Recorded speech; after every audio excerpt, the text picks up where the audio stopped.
ॐ ज्ञानतिमिरान्धस्य ज्ञानाञ्जनशलाकया चक्षुरुन्मीलितं येन तस्मै श्रीगुरवे नमः। नमो विष्णुपदाय कृष्णपृष्ठाय भूतले श्रीमते गौरगोविन्दस्वामिनिति नामिने। नमो विष्णुपदाय कृष्णपृष्ठाय भूतले श्रीमते भक्तिवेदान्त स्वामिनिति नामिने। नमस्ते सारस्वती देवे गौरवाणी प्रचारिणे निर्विशेष शून्यवादी पाश्चात्य देशकारिणी। जय श्री कृष्ण चैतन्य प्रभु नित्यानंद श्री अद्वैत गदाधर श्रीवासादि श्री गौरभक्त वृंद। हरे कृष्णा कृष्णा कृष्णा हरे हरे, हरे राम राम राम हरे हरे। अजानलम्बितभुजो गणकाबुदातो संकीर्तनैकपितरो कमलायताख्यो विश्वम्भरो द्विजवरो जुगधर्मपालो वन्दे जगत्प्रियकरो करुणावतारो। वन्दे जगत्प्रियकरो करुणावतारो। वन्दे जगत्प्रियकरो करुणावतारो। ॐ नमो भगवते वासुदेवाय। अवतार श्री प्रभु श्री श्री नित्यानंद এবং সমস্ত পূর্বাচার্য এবং বৈষ্ণব উপহার এবং সমস্ত বৈষ্ণব দুর্ভাগ্য আমি পাথে করি ମହାପ୍ରଭୁଙ୍କର ଭକ୍ତମାନଙ୍କର ଚିନ୍ତା ଆମେ ଶ୍ରବଣ କରୁଛି। ଗତକାଲି ପର୍ଯ୍ୟନ୍ତ ଆମେ ସନାତନ ଗୋସ୍ୱାମୀଙ୍କର ଚରିତ ଶ୍ରବଣ କରୁଥିଲେ। ବିଶେଷ କରି ସନାତନ ଗୋସ୍ୱାମୀ ଆସି ନବଦ୍ୱୀପରେ ପହଞ୍ଚନ୍ତି, ଶ୍ରୀକ୍ଷେତ୍ର ଭୂମିରେ ପହଞ୍ଚନ୍ତି ବୃନ୍ଦାବନରୁ ଆସି ଏବଂ ଶ୍ରୀମାନ ମହାପ୍ରଭୁଙ୍କ ସହିତ ତାଙ୍କର ସାକ୍ଷାତ ହେଇଛି। ଏବଂ ପଥ ଭିତରେ ଆସିବା ସମୟରେ ତାଙ୍କର ଯୋଉ ସଂକଳ୍ପ ଅଛି, ଏ ଶରୀରକୁ ମୁଁ ତ୍ୟାଗ କରିଦେବି, କାରଣ ଏ ଶରୀର ଭଜନ ଉପଯୋଗୀ ନୁହେଁ। ଶରୀର ତ୍ୟାଗ ଏ ଭାବନା ଦୁଇ ଜଣଙ୍କର ଆସେ। ଅତି ଯୋଉମାନେ ଉନ୍ନତ ଭକ୍ତ ତାଙ୍କର ଆସେ, ଆଉ ଯୋଉମାନେ ଅତ୍ୟନ୍ତ ଭୋଗୀ ତାଙ୍କର ଆସେ।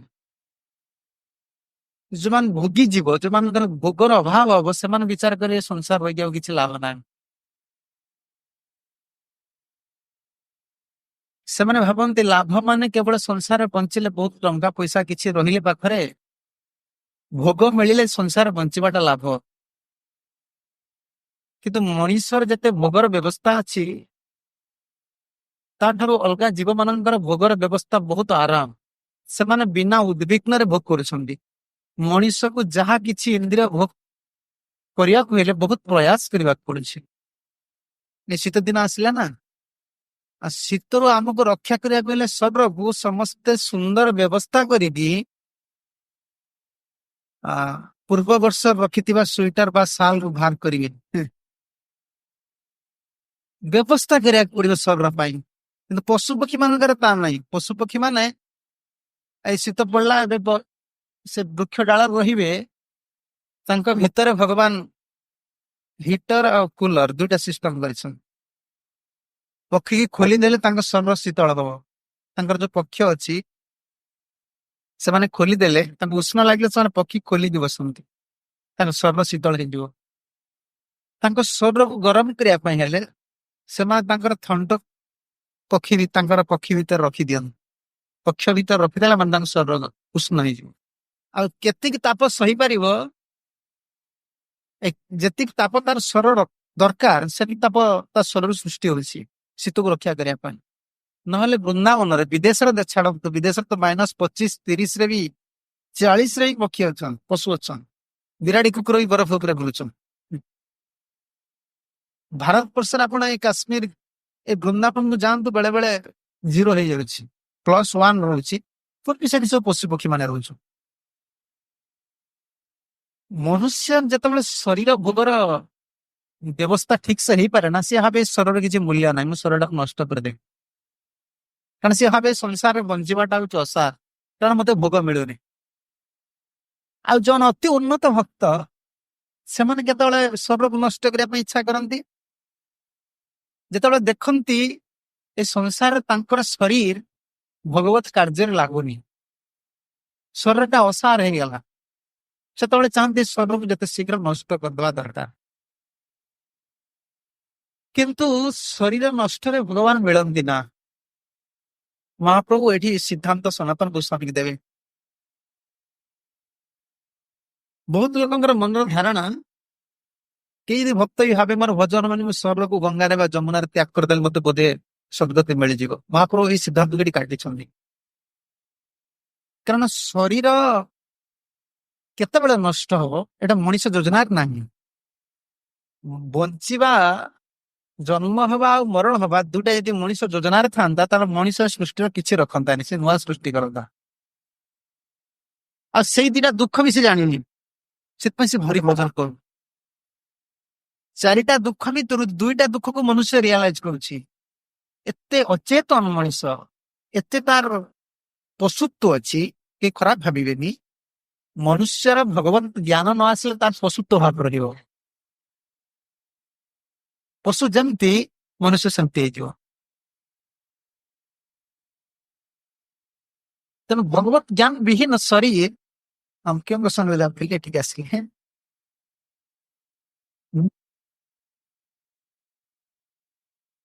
ଯେଉଁ ମନୁଷ୍ୟ ବିଶେଷ ଭାବରେ, ବହୁତ ସୁନ୍ଦର କଥା ମୁଣ୍ଡକୁ ଆସିଥିଲା, ଯୋଉ ପଶୁତ୍ୱ ଭାବନା ଆମ ଭିତରେ ଆସୁଛି, ବିଶେଷ କରିକି ଆମେ ଯୋଉ ମରଣ ପାଇଁ ଯୋଉମାନେ ଚାହୁଁଛନ୍ତି ଯେ ଆମେ ମୃତ୍ୟୁବରଣ କରିବୁ, ହଁ ଠିକ, ଜନ୍ମ ଆଉ ମରଣ ଏ 2ଟା ମନୁଷ୍ୟର ଅଧୀନରେ ନାହିଁ। ମଣିଷ ଇଚ୍ଛା କଲେ ଜନ୍ମ କରିପାରିବନି, ଇଚ୍ଛା କଲେ ମରିପାରିବନି। ଏହି ଯୋଉ ଆତ୍ମହତ୍ୟା କହୁଛି, ଏ ଶବ୍ଦ ହିଁ ଦେଖ ଓଡିଶାର କେତେ ପ୍ରଚଳିତ ଶବ୍ଦ ଅଛି, ତାର ବହୁତ ଗୁରୁତ୍ୱ ଅଛି। ଆତ୍ମହତ୍ୟା, ଆତ୍ମହତ୍ୟା କଣ କରୁଛି କିଏ?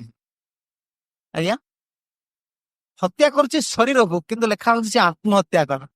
କାହିଁକି ଆତ୍ମହତ୍ୟା କଲା? ଆରେ ଶରୀରକୁ ତ ହତ୍ୟା କରିଦେଲା, ଆତ୍ମହତ୍ୟା କାହିଁକି କୁହାହେଲା?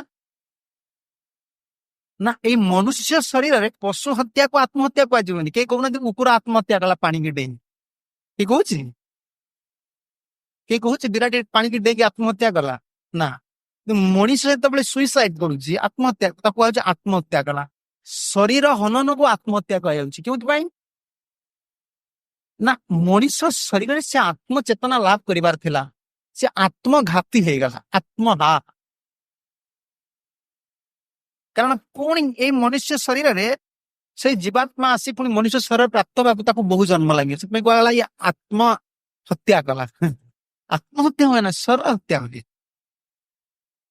ଆଉ ମୃତ୍ୟୁ କେଉଁ ସମୟରେ ହୁଏ ନା, ମୃତ୍ୟୁ କର୍ମଫଳ ଧ୍ୱଂସ ହେଲେ ମୃତ୍ୟୁ ହବ। ମୃତ୍ୟୁ ତା ପୂର୍ବରୁ ହେଇପାରିବନି। କେହି ଇଚ୍ଛା କରିକି ମରିପାରିବେନି। ଯିଏ ବି ଆତ୍ମହତ୍ୟା କରୁଛି ତାକୁ ପଚାର, ସେ ଆଗରୁ ବହୁତ ଦୁଃଖ ପାଇଥିବ, କିନ୍ତୁ ଗୋଟେ ଛୋଟିଆ କଥା ତା ମୁଣ୍ଡକୁ ଏଭଳି ଷ୍ଟ୍ରାଇକ୍ କରିବ, ସେ କାରଣ ଅନୁସାର ତ୍ୟାଗ କରିବ। କର୍ମ ଫଳ ଯେତେବେଳେ ଧ୍ୱଂସ ହବାର ଥିବ, ସେତେବେଳେ ଶରୀର ନଷ୍ଟ ହବ। ଆଉ ଜନ୍ମ କଣ ନା, ଏଇ ଶରୀର ପ୍ରାପ୍ତି ଭିତରେ ଯେଉଁ କର୍ମ, ନୂଆ କର୍ମ ଆମେ ତିଆରି କରିଛି, ତାକୁ ଭୋଗିବା ପାଇଁ ଗୋଟେ ଶରୀର ଦିଆଯିବ। ସେ ଶରୀର ଆମ ଅଧୀନରେ ନାହିଁ। କେଉଁ ଶରୀର ମିଳିବ? ଜନ୍ମ ମୃତ୍ୟୁ ମଣିଷ ଅଧୀନରେ ନାହିଁ। ଆଉ ଏଇ 2ଟା ଦୁଃଖ ବି ମଣିଷ ଜାଣିନା, ସେଥିପାଇଁ ତ ଭଗବାନଙ୍କୁ ଭଜନ କରୁନି। ସେ ଭାବୁଛି ସଂସାର ବହୁତ ସୁଖ, କିନ୍ତୁ ଭଗବାନ ଗୀତାରେ 4ଟା ଦୁଃଖ ଭିତରୁ 2ଟା ଦୁଃଖକୁ, 4ଟା ଦୁଃଖ ଭିତରୁ 2ଟା ଦୁଃଖକୁ ଦେଖେଇ ଦଉଛନ୍ତି ମଣିଷ। ଇନ୍ଦ୍ରିୟାର୍ଥୀ ସୁବୈରାଗ୍ୟ ମନ ଅହଙ୍କାର ଏବଚ ଜନ୍ମ ମୃତ୍ୟୁ ଜରା ବ୍ୟାଧି ଦୁଃଖ ଦୋଷାନ ଦର୍ଶନ। ଅର୍ଜୁନଙ୍କୁ ଦର୍ଶନ ଶବ୍ଦ ଲଗାଉଛନ୍ତି। ଅର୍ଜୁନ, ତୁମେ ତ ବହୁତ ବଡ ପାଣ୍ଡବଙ୍କର ପୁତ୍ର, ଆଉ ବହୁତ ବଡ ବିଦ୍ୱାନ, ତୁମେ ବିଦ୍ୱାନ ଦୃଷ୍ଟିରେ ଦେଖ ମଣିଷର କେତେଟା ଦୁଃଖ ଅଛି। ଚାରିଟା ଦୁଃଖ। ଜନ୍ମ ଜନ୍ମ ଦୁଃଖ କିଏ ଜାଣିଛି କହିଲେ? କେବଳ ଆମେ ଶାସ୍ତ୍ରରେ ଭଗବାନ କପିଳଦେବ କହୁଛନ୍ତି ବୋଲି ଆମେ ଜାଣୁଛେ। ମାତୃଗର୍ଭରେ କି କଷ୍ଟ, ମାତୃଗର୍ଭରେ କି କଷ୍ଟ, ଶିଶୁକୁ କି କଷ୍ଟ ମୁଁ ଜାଣିନି, କିନ୍ତୁ ମା ଜାଣିଛି ଗୋଟେ ଶିଶୁକୁ ଗର୍ଭ ରଖିବା କେତେ କଷ୍ଟ। ଯଦି ଆମେ ଗର୍ଭରେ ଧାରଣ କରି ଗୋଟେ ଶିଶୁକୁ ଆମକୁ ଏତିକି କଷ୍ଟ ହଉଛି, ତାହେଲେ ସେ ପ୍ୟାକେଜ ଭିତରେ ଯିଏ ଅଛି ତାକୁ କେତେ କଷ୍ଟ ହଉଥିବ ଚିନ୍ତା କର। ସେଥିପାଇଁ ମା, ଭଗବାନ କପିଳଦେବ କହୁଛନ୍ତି, ମା ଥରେ ଗୋଟିଏ ଶିଶୁ ପ୍ରସବ କଲା ପରେ ସେ ଶପଥ କରେ, ମୁଁ ଜୀବନରେ ଆଉ କେବେ ଗର୍ଭଧାରଣ କରିବିନି। କିନ୍ତୁ ଭଗବାନଙ୍କର ମାୟା ତ ସେ ପୁଣି ଗର୍ଭଧାରଣ କରେ। ଏତେ ପୀଡା। ଚିନ୍ତା କର, ଗୋଟେ ଶିଶୁକୁ ଗର୍ଭଧାରଣ କରିବା ଯଦି ଏତିକି କଷ୍ଟ ହଉଛି, ତାହେଲେ ଶିଶୁ ଯୋଉ ଅଧମୁଖ କରିକି ରହିଛି, ମୁହଁକୁ ଓଲଟା କରିକି ରହିଛି, ଧନୁ ଭଳି ବକ୍ର ଭଳି ରହିଛି, ଆଉ ମଳମୂତ୍ର ବିର୍ମୟ କୃମି, କୃମି ସଂକୁଳେ ବିଷ୍ଠା ମୂତ୍ର ଆଉ କୃମି ମାନେ ତାର ଅଙ୍ଗ ଗୁଡାକ ସବୁ ଖାଉଥିବେ, କ୍ଷଣ କ୍ଷଣ ମୂର୍ଚ୍ଛା ପ୍ରାପ୍ତ ହଉଥିବ। ଏଇ ଦୁଃଖ ତ ଆମେ ଜାଣିନେ। ଜନ୍ମ ଦୁଃଖ ଜାଣିନେ, ମରିବା ଦୁଃଖ କିଏ ଜାଣିଛି? ମରିବା ଦୁଃଖ ବି ଜାଣିନେ। ମଲା ଲୋକ କଣ କହିପାରୁଛି ମୁଁ କେମିତି ମରୁଛି ବୋଲି? କିଏ ରେକର୍ଡିଂ କରିଛ? ମରିବା ଦୁଃଖଟା କିଏ ଭଳି ନା। କିନ୍ତୁ ବୁଦ୍ଧିମାନ ଲୋକ ମରିବା ଦୁଃଖଟାକୁ ବର୍ତ୍ତମାନ ଜାଣିବା ଦରକାର। ମରିବାଟା କେତେ ଦୁଃଖ ହବ ନା, କେମିତି ଶରୀରର ଗୋଟିଏ ଅଂଶ କିଛି କଷ୍ଟ ଦେଲା ବେଳକୁ ଆମକୁ କେତେ କଷ୍ଟ ଲାଗୁଛି। ଶରୀରର ଗୋଟିଏ ଅଙ୍ଗ ଟିକେ ପୀଡା ହେଲା ବେଳକୁ ଆମକୁ କେତେ ଶରୀର କଷ୍ଟ ଲାଗୁଛି, କିନ୍ତୁ ସମ୍ପୂର୍ଣ୍ଣ ଶରୀରଟା ଯେତେବେଳେ ନଷ୍ଟ ହବ କେତେ କଷ୍ଟ ହବ ଚିନ୍ତା କର। ସେ ଗୋଟେ ହିନ୍ଦୀରେ କଥା ନାହିଁ, ସମଝନେ ବାଲେ को ଇଶାରା କାଫି। ଯିଏ ବୁଝିବା ଲୋକ ତାକୁ ଇଶାରା ଭଗବାନ ଦେଇଦେଇଛନ୍ତି। ଆରେ ଗୋଟେ ନଖଟା କାଟୁ କାଟୁ ଟିକେ ଅଧିକ କଟିଗଲା ବେଳକୁ ମାଂସ କେତେ ପୀଡା ହଉଛି। ଗୋଟେ ଶରୀରର ଗୋଟିଏ ଅଂଶ କଟିଲା ବେଳକୁ ଏତିକି ପୀଡା ହଉଛି, ସମ୍ପୂର୍ଣ୍ଣ ଶରୀର ନଷ୍ଟ ହବ କେତେ ପୀଡା ହବ। ମଣିଷ ଦୁଃଖଟା ଜାଣିକି ଭଗବାନଙ୍କର ଭଜନ କରିବା ଦରକାର ନା। ଆଉ ଶରୀରଟାକୁ ଯେ କିଏ ତ୍ୟାଗ କରିଦେଲେ ଯେ ଭଗବାନଙ୍କୁ ପାଇଯିବେ। ଯେତେବେଳେ ଟ୍ରେନରେ ଯିବେ, ମୁଁ ପ୍ରାୟ ସମୟରେ ଦେଖିଛି ଲୋକମାନେ ଫୋନରେ କଥାବାର୍ତ୍ତା ହେଇସାରିଲା ପରେ କହିବେ, ଭାଇ ଭଲ ଅଛି ନା? ଭଲ କାହିଁ, ଏ ଶାନ୍ତି ନାହିଁ। ସେ ମଲା ପରେ ଶ୍ମଶାନକୁ ଗଲେ ଶାନ୍ତି। ଲୋକମାନଙ୍କର ଗୋଟେ ଏତେ ବଡ ଧାରଣା, ମଲା ପରେ ଶାନ୍ତି। ଆରେ ମଲା ପରେ କୋଉଠି ଶାନ୍ତି ଅଛି ସଂସାରରେ? ମଲା ପରେ ତ ଡାଇରେକ୍ଟ ଯିବାକୁ ପଡିବ। ମରିବାର କିଛି ମୁହୂର୍ତ୍ତ ପୂର୍ବରୁ ତୁମ ପାଖରେ ଆସିକି ଆରେଷ୍ଟ କରିବା ପାଇଁ ରେଡି ହେଇକି ରହିଥିବେ ଯମଦୂତ ମାନେ। ପୁଣି ତ ନର୍କକୁ ଯିବ, ନର୍କରୁ ପୁଣି ଆସିବ ମାତୃଗର୍ଭକୁ। ରେଷ୍ଟ କାହିଁ? ସିଏ ଭାବୁଛନ୍ତି ଆମେ ଯୋଉଟା ଜାଣିପାରୁନୁ ସେଟା ହଉଛି ସୁଖ। ସେଟା ବୋକାମି ଜିନିଷ। ପାଗଳା ଯେମିତି ଜାଣିପାରେ ନା, ସେ ଲଙ୍ଗଳା ହେଇ ବୁଲୁଥିବ, ଅଇଁଠା ଖାଉଥିବ, ରାସ୍ତାରେ ବୁଲୁଥିବ, ତାମାନେ ସେ ସୁଖରେ ଅଛି ବୋଲି କୁହାଯିବ। ମନୁଷ୍ୟର ଶାନ୍ତି ଭଗବତ ଭଜନ ବିନା ନାହିଁ। ଶର ତ୍ୟାଗ କରିଦେଲେ ମଣିଷ ସୁଖ ରହିବ ତା ନାହିଁ। ଆଉ ବିଶେଷ କରି ଭକ୍ତ ପାଇଁ ମହାପ୍ରଭୁ ଏ କଥା କହୁଛନ୍ତି। ସନାତନ ଗୋସ୍ୱାମୀ ଯୋଉ ପଥରେ ଚିନ୍ତା କରି ଆସୁଛନ୍ତି ମୁଁ ଶରୀରକୁ ତ୍ୟାଗ କରିଦେବି, ମହାପ୍ରଭୁ ସନାତନ କହୁଛନ୍ତି। ହଠାତ୍ ଗୋଟେ ଦିନ ଆସିଲେ ହରିଦାସ ଆଉ ସନାତନ ଦୁଇ ଜଣ ବସୁଛନ୍ତି, ମହାପ୍ରଭୁ କହୁଛନ୍ତି, ସନାତନ ଦେହ ତ୍ୟାଗେ কৃষ্ণ যদি পায় সনাতন, কৃষ্ণ যদি পায় কোটি দেহ ক্ষণকে তবে ছাড়িতে পার, কোটি দেহ ক্ষণকে তবে ছাড়িতে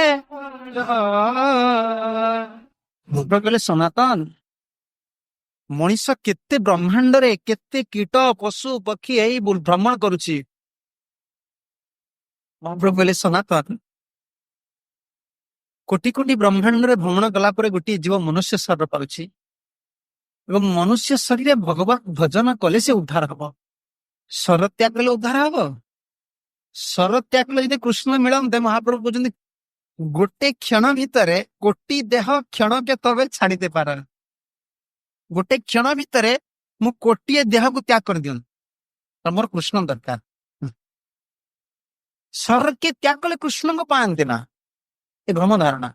ମହାପ୍ରଭୁ ସାଧକ ଶରୀର ପାଇଁ ଏ ଶିକ୍ଷା ଦଉଛନ୍ତି। ଯୋଉମାନେ ସାଧନ କରୁଛନ୍ତି ସେମାନେ କେ ଭାବିବା ଉଚିତ ନୁହେଁ ମୁଁ ଶରୀରଟା ତ୍ୟାଗ କରିଦେଲେ ଯେକୌଣସି ଭାବରେ ଉପବାସ କରିକି ବା ନଦୀରେ ବା ପୁଣ୍ୟ ନଦୀରେ ମରିଗଲେ ମତେ କୃଷ୍ଣ ମିଳିବେ ନା ମହାପ୍ରଭୁ ମନେ ସନାତନ ତୁମେ ଯୋଉ ସଂକଳ୍ପ କରିକି ଆସିଛ ଝାଡିଖଣ୍ଡରେ ସେ କାହାକୁ କହିନାହାନ୍ତି କିନ୍ତୁ ମହାପ୍ରଭୁ ଅନ୍ତର୍ଯ୍ୟାମୀ ଜାଣି ସାରିଲେଣି। ଦେହ ତ୍ୟାଗ କୃଷ୍ଣ ପାଇ ପାଇଏ ଭଜନେ ଦେହ ତ୍ୟାଗ କୃଷ୍ଣ ପାଇ ପାଇଏ ଭଜନେ কৃষ্ণ প্রাপ্তে উপায় কোন নাহি ভক্তি বিনে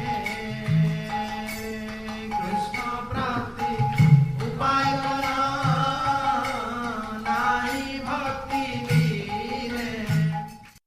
ସନାତନ ତୁମେ ଯୋଉ ପଥରେ ଚିନ୍ତା କରିକି ଆସୁଛ ଶରୀର ତୁମର କଣ୍ଡୁ ରୋଗ ହେଇଯାଇଛି କୁଣ୍ଡିଆ ହେଇଯାଇଛି ଆଉ ନିଚ ଜାତିର ଲୋକ ବୋଲି ତୁମେ ଶରୀରକୁ ତ୍ୟାଗ କରିଦବ।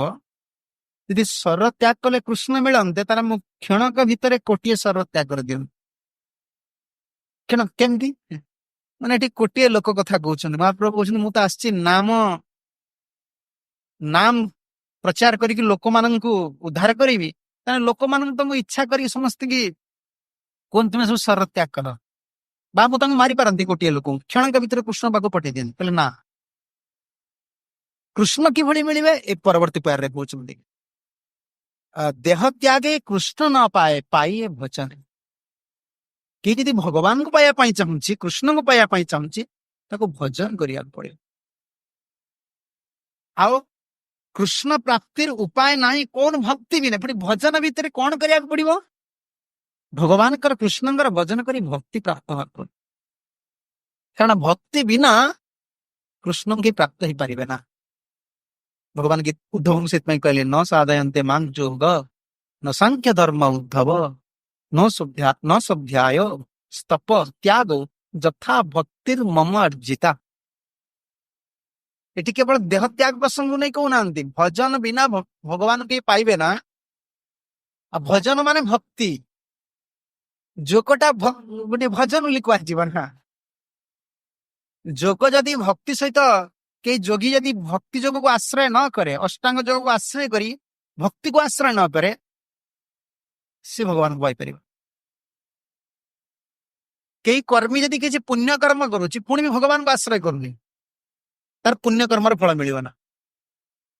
ଲୋକମାନେ କଣ ବର୍ତ୍ତମାନ ଠାକୁର ପୂଜା କରୁନାହାନ୍ତି ବହୁତ ପୂଜା କରୁଛନ୍ତି ବହୁତ ଲୋକମାନେ ମନ୍ଦିରକୁ ଯାଉଛନ୍ତି ବହୁତ ଦେବାଦେବୀଙ୍କୁ ପୂଜା କରୁଛନ୍ତି ବହୁତ ଉପହାର ବି ଦଉଛନ୍ତି କିନ୍ତୁ ପୁଣ୍ୟର ଫଳ କାହିଁ ପୁଣ୍ୟର ଫଳ ତ ଆଟଲିଷ୍ଟ ସେମାନେ ସୁଖ ରହିବା ଦରକାର। ଏତେ ଉଦ୍ବିଗ୍ନର ଏତେ ଚିନ୍ତାରେ କୋଉଠି ପାରୁଛନ୍ତି ସେମାନେ ଭଗବତ ଆଶ୍ରୟ ବାସ୍ତବିକ କରୁନାହାନ୍ତି। ଭଗବାନଙ୍କର ଭକ୍ତିଙ୍କୁ ଆଶ୍ରୟ ନ କଲେ ଭକ୍ତି ବିନା କୌନ ସାଧନ ଦିତେ ନାରେ ଫଳ। ଯେତେ ସାଧନ ଅଛି ଯୋଗ ହଉ କର୍ମ ହଉ ଜ୍ଞାନ ହଉ ଭକ୍ତି ବିନା ଇଏ ଫଳ ଦେଇପାରିବେ ନା ସ୍ୱତନ୍ତ୍ର ଫଳ ଦେଇପାରିବେ। କର୍ମୀ କର୍ମର ପୁଣ୍ୟର ଫଳ ପାଇବ ନା ଯୋଗୀ ଅଷ୍ଟାଙ୍ଗ ଯୋଗର ସିଦ୍ଧିର ଫଳ ପାଇବ ନା ଜ୍ଞାନୀ ମୁକ୍ତି ପାରିବା।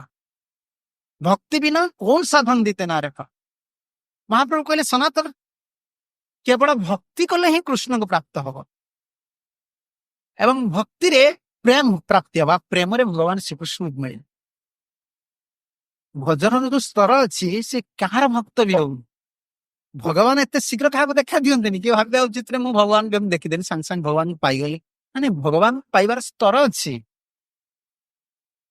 ଭଗବାନଙ୍କୁ ପାଇବାର ସ୍ତର ଭକ୍ତି ରସାମୃତ ସିନ୍ଧୁରେ ଆଉ ରୂପପାତ ରଚନା କଲେ ଆଦୌ ଶ୍ରଦ୍ଧା ତତ ସାଧୁ ସଙ୍ଗ ତତ ଭଜନ କ୍ରିୟା ନିଷ୍ଠା ତତ ରୁଚି ତତ ଆସକ୍ତି ତତ ଭାବ ତତ ପ୍ରେମ। ଇ ସ୍ତର କେହି ଜଣ ହଠାତ୍ କହିବେ ମୁଁ ମେଟ୍ରିକ ପାସ୍ କରେନି କିନ୍ତୁ ମୁଁ ଆଇଏଏସ୍ ଅଫିସର ହେଇଛି ଏ ସମ୍ଭବ କି? ଆରେ ମେଟ୍ରିକ ଯିଏ ପାସ୍ କରେନି ସେ ଆଇଏଏସ୍ ଏକ୍ସାମ ଦବ କେମିତି? ଯାହାର ଅନର୍ଥ ନିବୃତ୍ତି ହେଇନି ସେ ଭଗବାନଙ୍କୁ ଦର୍ଶନ କରିବ କେମିତି? ତା ତ ଅନର୍ଥ ଅଛି ନା ଏ ସମ୍ଭବ ନାହିଁ। ସାଧନ କରିବା ଦ୍ୱାରା ଭଗବାନଙ୍କର ଭଜନ କରିବା ଦ୍ୱାରା ଅନର୍ଥ ନିବୃତ୍ତି ନିଷ୍ଠା ରୁଚି ଆସକ୍ତି ଭାବ ସ୍ତରକୁ ଆସିଲେ ଆସକ୍ତି ସ୍ତରରେ ପହଞ୍ଚିଗଲା ପରେ ଭାବସ୍ତର ମ୍ୟାଚୁଅର୍ଡ ହେଇଗଲେ ଯାହା କଣ ପୂର୍ଣ୍ଣ ହେଇଗଲେ ଆଉ ଭାବସ୍ତରରୁ ପତନ ନାହିଁ। ଭାବ ଯଦି ପୂର୍ଣ୍ଣ ଅବସ୍ଥାରେ ରହିଛି ଆଉ ପତନ ହବ ସେ ଭଗବାନ ପାଇ। ନହେଲେ ଭଜନ ବିନା କେହି ଶର ତ୍ୟାଗ କରିଦେଲେ ବା ଅଲଗା ଉପାୟ କରିଦେଲେ ଯେ ଭଗବାନଙ୍କୁ ପାଇଯିବ, ତାହେଲେ ତ ଏଇ ସବୁ ପ୍ରୋସେସ ଭୁଲ ହେଇଯିବ। ତେଣୁ ମହାପ୍ରଭୁ କହୁଛନ୍ତି ସନାତନ ତୁମେ ଯଦି କୃଷ୍ଣଙ୍କୁ ପାଇବା ପାଇଁ ଚାହୁଁଛ ତାହେଲେ ମୁଁ ତୁମକୁ ସୁନ୍ଦର ଉପାୟ ଦଉଛି। କଣ? ଦେହ ତ୍ୟାଗ ପ୍ରସଙ୍ଗଟା ଛାଡି ଦିଅ। ଭଗବାନଙ୍କୁ ପାଇବା ପାଇଁ ଚାହୁଁଛ କୃଷ୍ଣଙ୍କୁ, ତାହେଲେ ଗୋଟିଏ କାମ କର, बुद्धि छाड़िया कर श्रवण कीर्तन तू बुद्धि छाड़िया कर श्रवण कीर्तन अचिराते पावे तबे कृष्णेर चरण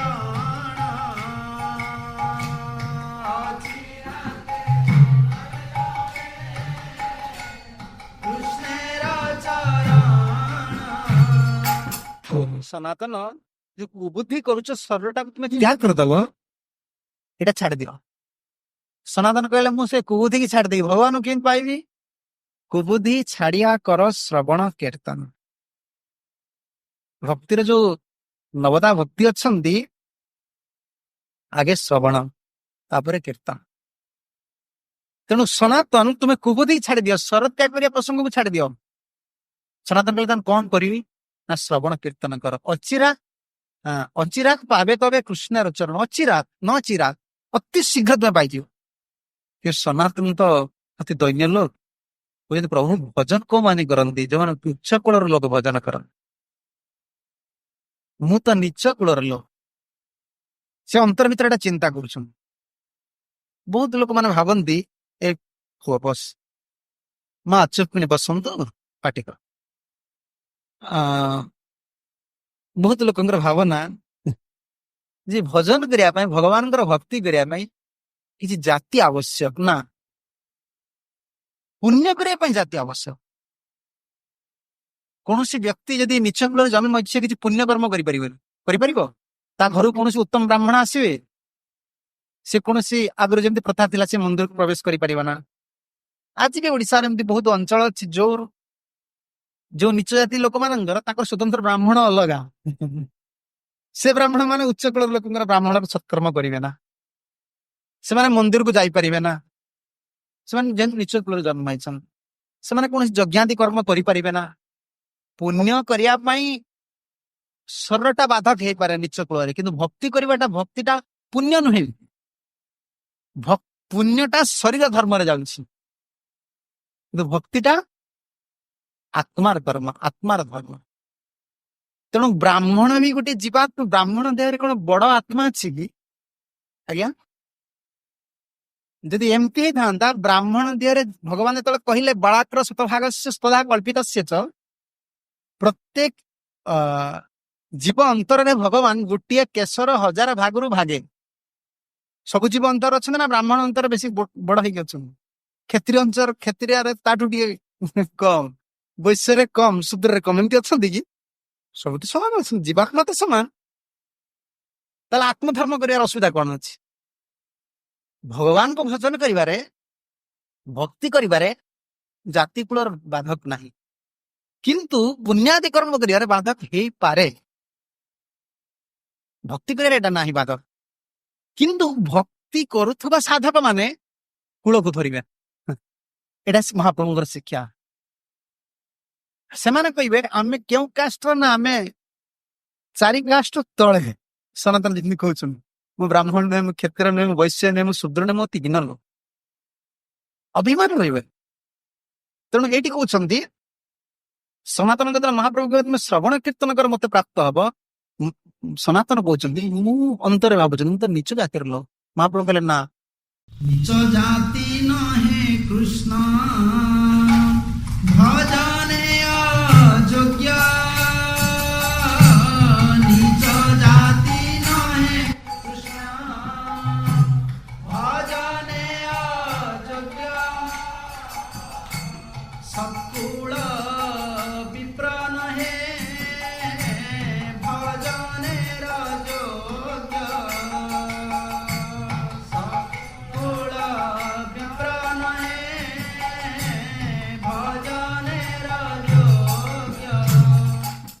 ଏଇଟା କୌଣ ଶାସ୍ତ୍ରରେ ନାହିଁ ଯେ ନିଚ କୂଳର ଲୋକମାନେ ଭଗବାନ ଡାକି ପାରିବେ ନା, ଆଉ ସତ୍କୂଳର ବ୍ରାହ୍ମଣ ମାନେ କେବଳ ଭଗବାନଙ୍କୁ ଡାକି ପାରିବେ।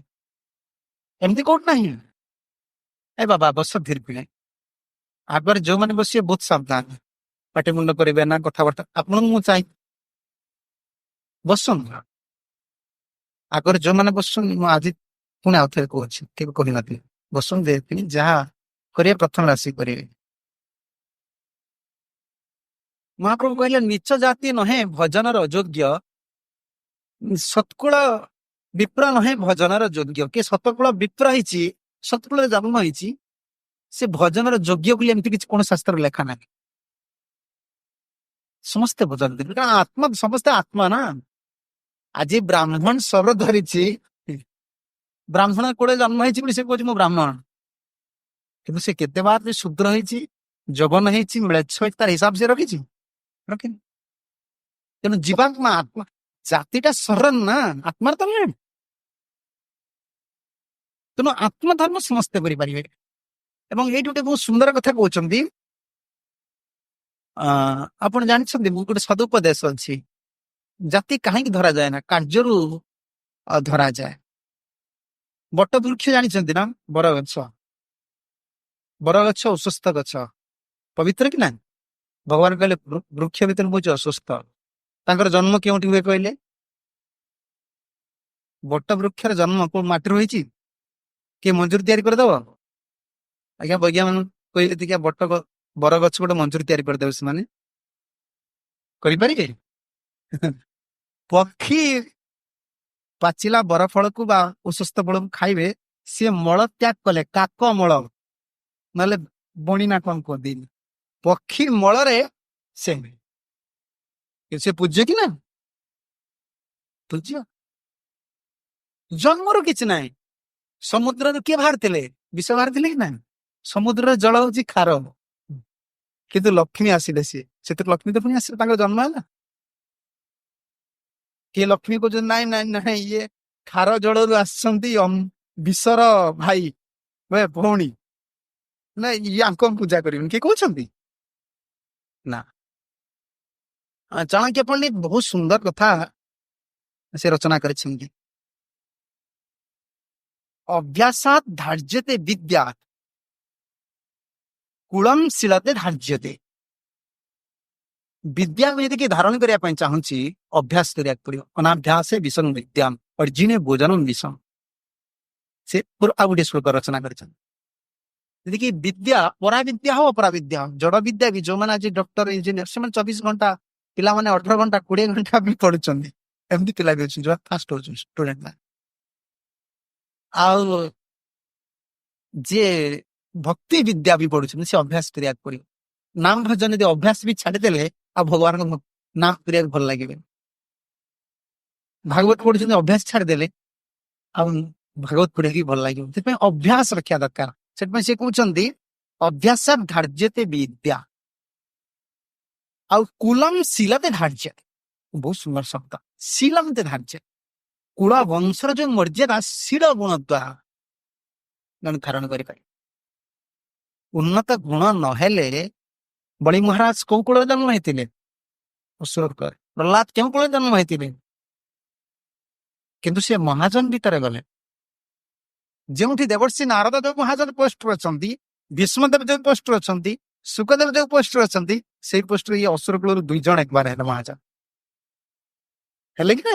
ସେଥିପାଇଁ ଏଠି କହୁଛନ୍ତି ନା, ଅଭ୍ୟାସ ଧାର୍ଯ୍ୟତେ ବିଦ୍ୟା, କୁଳମ୍ ଶିଳତେ ଧାର୍ଯ୍ୟତେ, ଗୁଣେନ ଜ୍ଞାୟନ୍ତେ ଆର୍ଯ୍ୟା। କିଏ ଆର୍ଯ୍ୟ? କିଏ ପ୍ରକୃତରେ ଆର୍ଯ୍ୟ ଲୋକ? ଭାରତୀୟ ଲୋକମାନଙ୍କୁ ଆର୍ଯ୍ୟ କୁହାଯାଏ। ଯେଉଁମାନେ ଜାତି ଉପରେ ଏତେ ପ୍ରାଧାନ୍ୟ ଦିଅନ୍ତି, ଆମେ ଭାରତୀୟ ଲୋକ। ପ୍ରଭୁପାଦଙ୍କୁ ଜଣେ ଲୋକ କହିଲେ, ଏ ଭଗବାନଙ୍କର ହରେ କୃଷ୍ଣ ହରେ ରାମ, ଏ ମହାମନ୍ତ୍ର ଏ ନିଚ ଲୋକ କରୁଛନ୍ତି, ये सब ख्रिस्टियन लोग କରୁଛନ୍ତି। प्रभुपाद कहले तुम लोग को शर्म लगना चाहिए, हिंदी रे प्रभुपाद कहउछन। अरे ये नीच लोक है कि भगवान का नाम कहउछन, बट तुमे कहउछ आमे उच्च लोक भगवान का नाम करम, ताने तुमे नीच नाइ मान नीच, तुमे थर्ड क्लास से माने फर्स्ट क्लास। अरे नीच लोक है प्रभु का नाम करूछन कि तुमे उच्च लोक है कि मद मांस खाउछ? ତାହେଲେ ତୁମେ ବଡ ନା ସେ ବଡ କୁହ? ଆଉ କିଛି ସେ ପାଟି ପିଟି ପାରିବେନି। ଏଇଠି ସେ କଥା କହୁଛନ୍ତି ଗୁଣେ ନା ଜ୍ଞାୟତେ ଆର୍ଯ୍ୟା। ଆର୍ଯ୍ୟା କିଏ ନା ଗୁଣରୁ ଜଣା ପଡେ ସେ କିଭଳି ଗୁଣମା। ଆଉ କୋପେ ନେତ୍ର, କୋପେ ନେତ୍ରତା ଗମ୍ୟତେ। କ୍ରୋଧରୁ, କ୍ରୋଧ ଜଣେ କ୍ରୋଧୀ ହେଇଛି ବୋଲି କେମିତି ଜାଣିବେ? ନେତ୍ରରୁ, ଆଖିରୁ। ଆଖି, ଆଖି ଜଣେଇଦବ ଯେ ଏ ଲୋକଟା ରାଗିଛି ବୋଲି। ଏ ଚାଣକ୍ୟ ପଣ୍ଡିତ ନୀତିରେ ଦେଇଛନ୍ତି। ଏଇ କଥାରେ ପ୍ରସଙ୍ଗ ଆସିଥିଲା ଯେ ସେ ବ୍ରାହ୍ମଣ ହଉ, ଶୂଦ୍ର ହଉ, ବୈଶ୍ୟ ହଉ ବା କ୍ଷତ୍ରିୟ ହଉ, ସେ ଭଗବାନଙ୍କର ଭଜନ ପାଇଁ ଯୋଗ୍ୟ। ସନାତନ ତୁମେ ଯୋଉ ନିଚ କୂଳ ବୋଲି ଭାବୁଛ ଏଇଟା ଠିକ ନୁହେଁ। ଆଉ ବିପ୍ର, ସତ୍କୂଳର ବିପ୍ର ବି ଭଜନ ପାଇଁ ଯୋଗ୍ୟ, ଏଠି କୌଣସି ଶାସ୍ତ୍ର ନାହିଁ। ବିପ୍ର 3 ପ୍ରକାର, 5 ପ୍ରକାର ବିପ୍ର ଅଛନ୍ତି। ଏଟାକୁ କି ପ୍ରୟୋଗ କରିବେନି, ବ୍ରାହ୍ମଣ ମାନଙ୍କୁ ଗାଳି ଦେବାର କି ପ୍ରୟୋଗ କରିବେନି।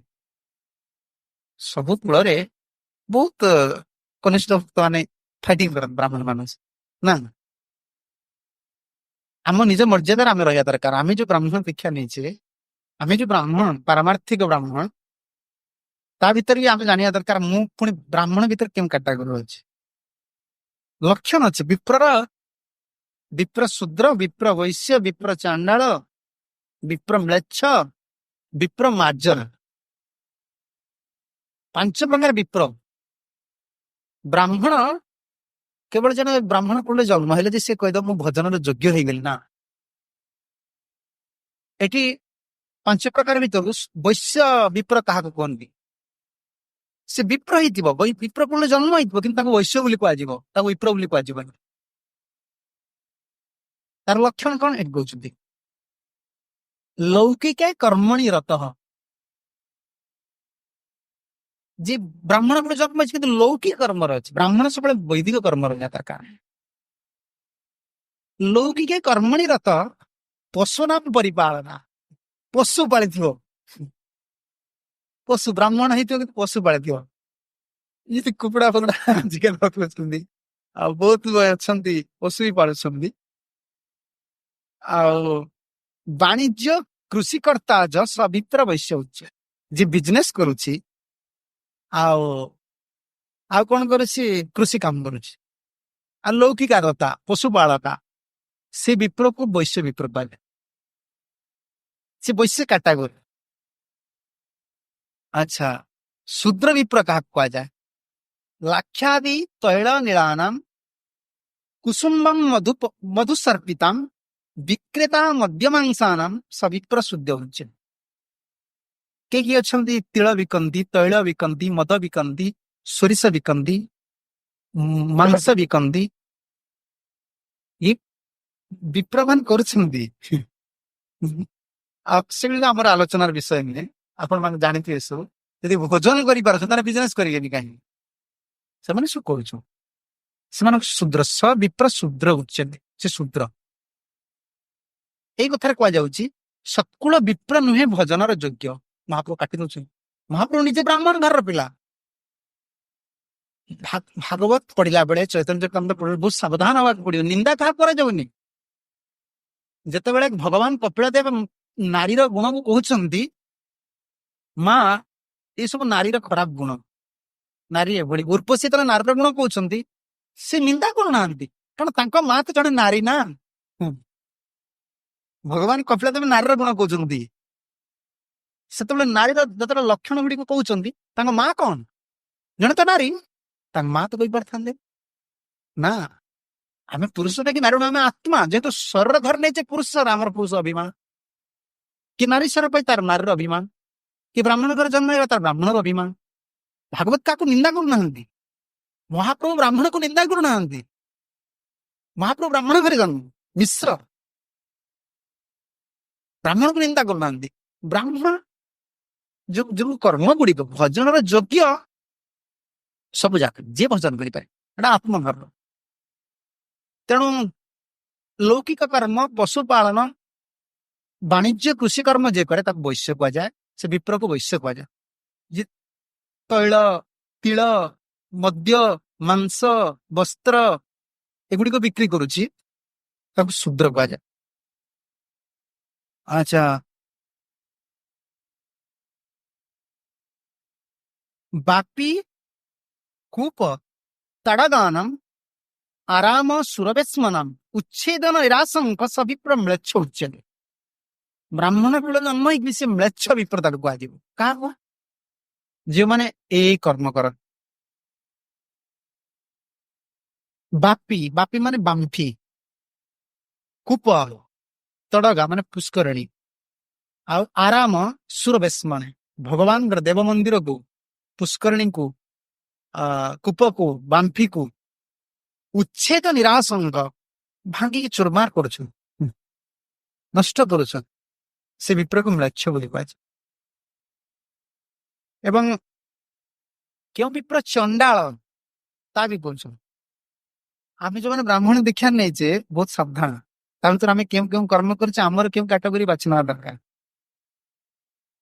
କେଉଁ ବିପ୍ରକୁ ଚଣ୍ଡାଳ କୁହାଯାଏ ଏଠି କହୁଛନ୍ତି ଦେବ ଦ୍ରବ୍ୟମ ଗୁରୁ ଦ୍ରବ୍ୟମ ପରଦାରା ଅଭିମର୍ଷଣମ। ଯେହେତୁ ଏଠି ଗୁରୁ ଦ୍ରବ୍ୟ ଅଛନ୍ତି ସେଥିପାଇଁ ମୁଁ ଆପଣଙ୍କୁ କହୁଛି ଦେବ ଦ୍ରବ୍ୟମ ଗୁରୁ ଦ୍ରବ୍ୟମ ପରଦାରା ଅଭିମର୍ଷଣମ ନିର୍ବାହ ସର୍ବଭୂତେଷୁ ବିପ୍ର ଚଣ୍ଡାଳ ଉଚ୍ୟତେ। ଯିଏ ଦେବତାଙ୍କର ଜିନିଷକୁ ନେଇଯାଉଛି, ଯିଏ ଗୁରୁଦେବଙ୍କର ସମ୍ପତ୍ତିକୁ ହରଣ କରୁଛି, ଦେବତାଙ୍କର ସମ୍ପତ୍ତିକୁ, ଭଗବାନଙ୍କର ସମ୍ପତ୍ତିକୁ ହରଣ କରୁଛି, ଆଜି ପରଦାରା ଅଭିମର୍ଷଣ, ଯେ ପରଦାରା ପ୍ରତି ଆସକ୍ତ, ନିର୍ବାହ ସର୍ବଭୂତେଷୁ ସେ ଏଭଳି ସ୍ୱର ଯାପନ କରୁଛି, ସବିପ୍ର ଚଣ୍ଡାଳ ଉଚ୍ୟତେ। ଆଉ ଲାଷ୍ଟ ବିପ୍ର ହେଲେ ମାର୍ଜର, ତାଙ୍କୁ ମଣିଷ ବୋଲି ବି କୁହାଗଲା, ସେ ବିରାଡି। ଏମିତି ରଚନା ଅଛନ୍ତି ଶାସ୍ତ୍ର। ଏଠି ବ୍ରାହ୍ମଣ ମାନଙ୍କୁ ଯେ କେବଳ ଗାଳି ଯାଇଛି ତା ନୁହେଁ, ସବୁ ଜାତିର ଲୋକମାନଙ୍କର ପୁଣି କାଟାଗୋରୀ ଅଛି। ମନୁଷ୍ୟ ଭଗବତ ଭଜନ କରି କେବଳ ମନୁଷ୍ୟତ୍ୱ ପ୍ରାପ୍ତ ହେଇପାରିବ, ନହେଲେ କେବଳ ଅଭିମାନ ହେଲେ କିଛି ହବ ନା। ମହାପ୍ରଭୁ ସନାତନ ସେ କଥା କହୁଛି, ସନାତନ ତୁମେ ନିଚ କୂଳେ ଜନ୍ମ ହେଲ ବୋଲି କଣ ତୁମେ ଭଜନ କରିପାରିବନି? କେବଳ ବ୍ରାହ୍ମଣ କଣ ଭଜନ କରିବ? ତୁମେ ତ ନିଚ କୂଳେ ଜନ୍ମ ହେଇନ, କିନ୍ତୁ ଯେହେତୁ ମୁସଲମାନଙ୍କ ଦରବାରରେ କିଛି ଦିନ କାହାକୁ କରୁଥିଲ, ତୁମେ ଭାବୁଛ ମୁଁ ମୁସଲମାନ, ତୁମର ଏଟା ଅଭିମାନ ଆସ। ଆଉ ଏଠି କହୁଛନ୍ତି କାହାକୁ ମାର୍ଜରା ବିପ୍ର କୁହାଯାଏ? ପରକାର୍ଯ୍ୟ ବିହନ୍ତାଚ ଦାମ୍ଭିକା ସ୍ୱାର୍ଥ ସାଧକ। ଯେ ବିପ୍ର ହେଇଥିବ ବହୁତ ଦାମ୍ଭିକ, ଆଉ ପର କାର୍ଯ୍ୟ ବିହନ୍ତାଚ, ପରର କାର୍ଯ୍ୟ ଅନ୍ୟର କାର୍ଯ୍ୟରେ ସବୁବେଳେ ବାଧା ସୃଷ୍ଟି କରୁ, ଆଉ ଦାମ୍ଭିକା ସ୍ୱାର୍ଥ ସାଧକ ସବୁବେଳେ ନିଜ ସ୍ୱାର୍ଥରେ ଲାଗିଥିବ। ବ୍ରାହ୍ମଣ ସ୍ୱରର ଦୁଇଟି ଉପଯୋଗ ଶାସ୍ତ୍ରରେ ଦିଆଯାଇଛି। ବ୍ରାହ୍ମଣ ବିପ୍ର କଣ କରିବ? ତପସ୍ୟା କରିବ, ଆଉ ବିପ୍ର ଅନ୍ୟକୁ ଜ୍ଞାନ ପ୍ରଦାନ କରିବ, ଅନ୍ୟର ଉପକାର କରିବ। ବ୍ରାହ୍ମଣ ସ୍ୱରର ଅନ୍ୟର ଉପକାର ପାଇଁ, ସେଥିପାଇଁ ପୁରୋହିତ କିଏ ହୁଅନ୍ତି? ପୁରର ହିତ କରନ୍ତି ସେ ବ୍ରାହ୍ମଣ। ବ୍ରାହ୍ମଣ ବିପ୍ର ଶରୀର ପର ପାଇଁ। ବିପ୍ର ମାନେ ଧନ ରୋଜଗାର କରନ୍ତି, ସେ ସବୁବେଳେ ଅନ୍ୟର ପରମାର୍ଥ କାର୍ଯ୍ୟ ଲାଗନ୍ତି, ସେମାନେ ଯାହା ଦିଅନ୍ତି ଚଳନ୍ତି। ସେଥିପାଇଁ ବ୍ରାହ୍ମଣ ମାନେ ଆମେ ଛୋଟ ପିଲାବେଳେ ଦେଖିଛୁ, ବ୍ରାହ୍ମଣ ମାନେ ଘରକୁ ଆସିବେ ତାଙ୍କ ପାଦ ଧୋଇକି ସମସ୍ତେ ପାଣି ପାଇବେ, ତାଙ୍କୁ ମୁଣ୍ଡିଆ ମାରିବେ, ଖାଇବାକୁ ଦେଇ ସାରିଲା ପରେ ଅର୍ଥ ଦେବେ। କାହିଁକି ସୁ କଥା ଥିଲା? ପାରମାର୍ଥିକ ବ୍ରାହ୍ମଣର କଥା କହୁଛନ୍ତି। ଯୋଉମାନେ ବାସ୍ତବିକ ବ୍ରାହ୍ମଣ ସେମାନେ ସବୁବେଳେ ପର ସ୍ୱାର୍ଥରେ ଲାଗିକି ରୁହନ୍ତି। ଏଠି ସେଇ କଥା କହୁଛନ୍ତି ପରକାର୍ଯ୍ୟ ବିହନ୍ତାଚ ଦାମ୍ଭିକା ସ୍ୱାର୍ଥ ସାଧକା ଛଳି ଦ୍ୱେଷୀ ମୃଦୁ କ୍ରୋଧୀ। ଯେ ଛଳ, ବ୍ରାହ୍ମଣ ଅଛି ଛଳ, ଆଉ ଦ୍ୱେଷୀ ଅନ୍ୟକୁ ଦ୍ୱେଷ କରୁଛି, ଆଉ ମୃଦୁ କ୍ରୋଧୀ କ୍ରୂର, ଯେ କ୍ରୂର ବିପ୍ର ମାର୍ଜରା ଉଚ୍ୟତେ। ସେଇ ବିପ୍ର ହଉଛି ମାର୍ଜରା, ମାନେ ବିରାଡି ସଦୃଶ। ବିରାଡିର ତା ମାନେ ଏଇ ଗୁଣ ସବୁ ଅଛି। ତେଣୁ ବ୍ରାହ୍ମଣ ହୁଅନ୍ତୁ ବା ଶୂଦ୍ର ହୁଅନ୍ତୁ, ଭଗବାନ ତାହେଲେ ଗୀତାରେ ପ୍ରବଚନ ଦେଲେ ଏଇ ସମାନ ପ୍ରବଚନ ଦେଇଛନ୍ତି। ଅପିଚେତ ସୁନ୍ଦରାଚାରୋ ଭଜତେ ମାନ୍ୟଭାକ୍ ସାଧୁରେବ ସମନ୍ତବ୍ୟ ସମ୍ୟକ୍ ବ୍ୟବସିତ। ଅର୍ଜୁନ, ଅପିଚେତ ସୁଦୁରାଚାର, ତେଣୁ ଆଚାର ବିବର୍ଜିତ ଲୋକ ହେଲେ ବି ଯଦି ସେ ମୋର ଭଜନ କରିବା ଆରମ୍ଭ କରୁଛି, ତାକୁ ସାଧୁ ବୋଲି ତୁମେ ଜ୍ଞାନ କରିବ, ତାକୁ ସାଧୁ ବୋଲି ମାନ, ତାକୁ ସଦାଚାରୀ ବୋଲି ମାନ। ମହାପ୍ରଭୁ ସେଇଠୁ ମାନୁଛ। ଏବଂ ତାର ଦୁଇ ପଦରେ ବହୁତ ସୁନ୍ଦର କଥା କହୁଛନ୍ତି। যেই ভজে সেই বড় অভক্তহীন ছাড় যেই ভজে সেই বড় অভক্তহীন ছাড় কৃষ্ণ ভজনে নাহি জাতি কুলাদি বিচার কৃষ্ণ ভজনে নাহি জাতি কুলাদি বিচার ବଡ କିଏ? ବହୁତ ସମୟରେ ଆମର ଗୋଟେ ଦ୍ୱନ୍ଦ୍ୱ ଆସେ, ବଡ କିଏ? ଚାରି ବର୍ଣ୍ଣ ଭିତରେ, ଚାରି ଆଶ୍ରମ ଭିତରେ ବଡ କିଏ? ବ୍ରାହ୍ମଣ ବଡ ନା, କ୍ଷତ୍ରିୟ ବଡ ନା, ବୈଶ୍ୟ ବଡ ନା, ଶୂଦ୍ର ବଡ? ବ୍ରହ୍ମଚାରୀ ବଡ ନା, ଗୃହସ୍ଥ ବଡ ନା, ସନ୍ନ୍ୟାସୀ ବଡ ନା, ଆଉ କିଏ ରହିବେ? ବାନପ୍ରସ୍ଥ ବଡ? ବଡ କିଏ? ମହାପ୍ରଭୁ ଏଇଠି ସିଦ୍ଧାନ୍ତ ଦେଲେ, ଯେଇ ଭଜେ ସେଇ ବଡ। ଯିଏ ଭଜନ କରୁଛି ସେ ବଡ। ଆମ ପାରମାର୍ଥିକ ଦୁନିଆରେ ଧନୀ କାହା କୁହାଯାଏ? ଯାହା ପାଖରେ ଅଧିକ ଧନ ଅଛି ନା, ତାକୁ ଧନୀ ବୋଲି କୁହାଯାଏ। ସେଭଳିଆ ବଡ ଭୌତିକ ଦୁନିଆରେ ଯାହାର ଅଧିକା ଟଙ୍କା ଅଛି ତାକୁ ଧନୀ ବୋଲି କୁହାଯାଉଛି। ପରମାର୍ଥିକ ଦୁନିଆରେ କାହା ବଡ ବୋଲି କୁହାଯିବ? ଯିଏ ଅଧିକ ଭଜନ କରିଛି, ଅମୂଲ୍ୟ ଧନ କୃଷ୍ଣ ଭଜନ କରିଛି, ପ୍ରଭୁଙ୍କର ନାମ କରିଛି, ସମ୍ପତ୍ତି ରଖିଛି, ସେ ଧନୀ। ହରେ କୃଷ୍ଣ କୃଷ୍ଣ କୃଷ୍ଣ ହରେ ହରେ, ହରେ ରାମ ରାମ ରାମ ହରେ ହରେ। ବହୁ ପରୀକ୍ଷିତଙ୍କ ସଭାରେ ବହୁ ମହର୍ଷି ମାନେ ଥିଲେ। ଭଗବାନ ପରଶୁରାମ ଥିଲେ, ବେଦବ୍ୟାସ ଥିଲେ, ପରାଶର ଥିଲେ, ନାରଦ ଥିଲେ। କିନ୍ତୁ ଧନୀ କିଏ ହେଲେ? ଶୁକଦେବ। ସେ ତ କୁମାର, 16 ବର୍ଷ ବୟସ, ଦିଗ ବସନା, ବସ୍ତ୍ର ନାହିଁ, ଉଲଗ୍ନ, ପୁରା ଦିଗ ବସନା, ସବୁବେଳେ ଏକ ରସ, ଭଗବାନଙ୍କୁ ସବୁବେଳେ ଦର୍ଶନ କର ସର୍ବତ୍ର। ସିଏ ଆସିଲା ମାତ୍ରେ ସମସ୍ତେ ଦଣ୍ଡାୟମାନ ହେଇଗଲେ। ତାଙ୍କୁ ଦେଖି ସମସ୍ତେ ଦଣ୍ଡାୟମାନ। ଭାଗବତ ପଢନ ଦେଖିବେ, ସମସ୍ତେ ଦଣ୍ଡାୟମାନ ହିଁ ପ୍ରଣାମ କଲେ। ତାଙ୍କ ପଛରେ ଛୁଆମାନେ, ଲଙ୍ଗଳା ଛୁଆ ମାନେ ଆଉ ସ୍ତ୍ରୀ ମାନେ, ଝିଅ ମାନେ ସେ ଦୌଡିଛନ୍ତି, ଟେକା ଫୋପାଡୁଛନ୍ତି। ଇଏ ପାଗଳା ସୁଖଦେବ। କି ସିଏ ଆସି ଗଙ୍ଗା କୂଳରେ ଦେଖିଦେଲେ ପରୀକ୍ଷିତଙ୍କ ସଭାରେ ସବୁ ମୁନି ଋଷି ମାନେ ପ୍ରଣାମ କରୁଛନ୍ତି, ସେଠୁ ଛାଡିକି ଧୀରେ ଧୀରେ ପଛକୁ ପଳେଇ। ସିଏ ତ ବ୍ୟାସଙ୍କର ପୁତ୍ର, କିନ୍ତୁ ତାଙ୍କୁ ସମସ୍ତେ ଗଲେ ନା ସିଏ ହଉଛି ବରିଆମାନ, ସେ ଶ୍ରେଷ୍ଠ, ସେ ଧନୀ, ସେ ଧନୀ। ସେଥିପାଇଁ ତାଙ୍କର ନାମ ବିଷ୍ଣୁରାତ, ବ୍ରହ୍ମରାତ। ପରୀକ୍ଷିତଙ୍କ ନାମ ବିଷ୍ଣୁରାତ, ବିଷ୍ଣୁନେ ରକ୍ଷିତ। ଇଏ ବ୍ରହ୍ମରାତ। ସ୍ୱୟଂ ଗୋଟେ ପୁରାଣରେ ଶ୍ଲୋକ ଅଛି, ସେ ଶ୍ଲୋକ ମୁଁ ଆଣିନି ଆଜି ଲେଖିକି। ଭଗବାନ କିଭଳି ସୁଖଦେବ ରୂପରେ ଆସୁଛନ୍ତି ସ୍ୱୟଂ ବ୍ୟାସଙ୍କର ପୁତ୍ର। କାରଣ ବ୍ୟାସ ହିଁ ଭଗବାନ ନା, ବ୍ୟାସାୟ ବିଷ୍ଣୁ ରୂପା। ଭଗବାନ ପାଖରୁ କିଏ ଜନ୍ମ ହେବେ? ଭଗବାନଙ୍କର ଅଂଶ ହେବେ, ଭଗବାନ ସ୍ୱୟଂ ଆସେ। ଇଏ ପୁରାଣର ପଛରେ ଅଛନ୍ତି। ଯିଏ ଭଜିଲା ସିଏ ବଡ। ବଡ କିଏ ଏଠି କୁହାଯାଇ ପାରିବନି। ଛୋଟ ପିଲା ବଡ କି ବଡ ପିଲା ବଡ, ବ୍ରାହ୍ମଣ ବଡ କି କ୍ଷତ୍ରିୟ ବଡ, ସନ୍ନ୍ୟାସୀ ବଡ କି ଗୃହସ୍ଥ ବଡ, ଯିଏ ଭଜେ ସେଇ ବଡ। ଆଉ ସାନ କିଏ?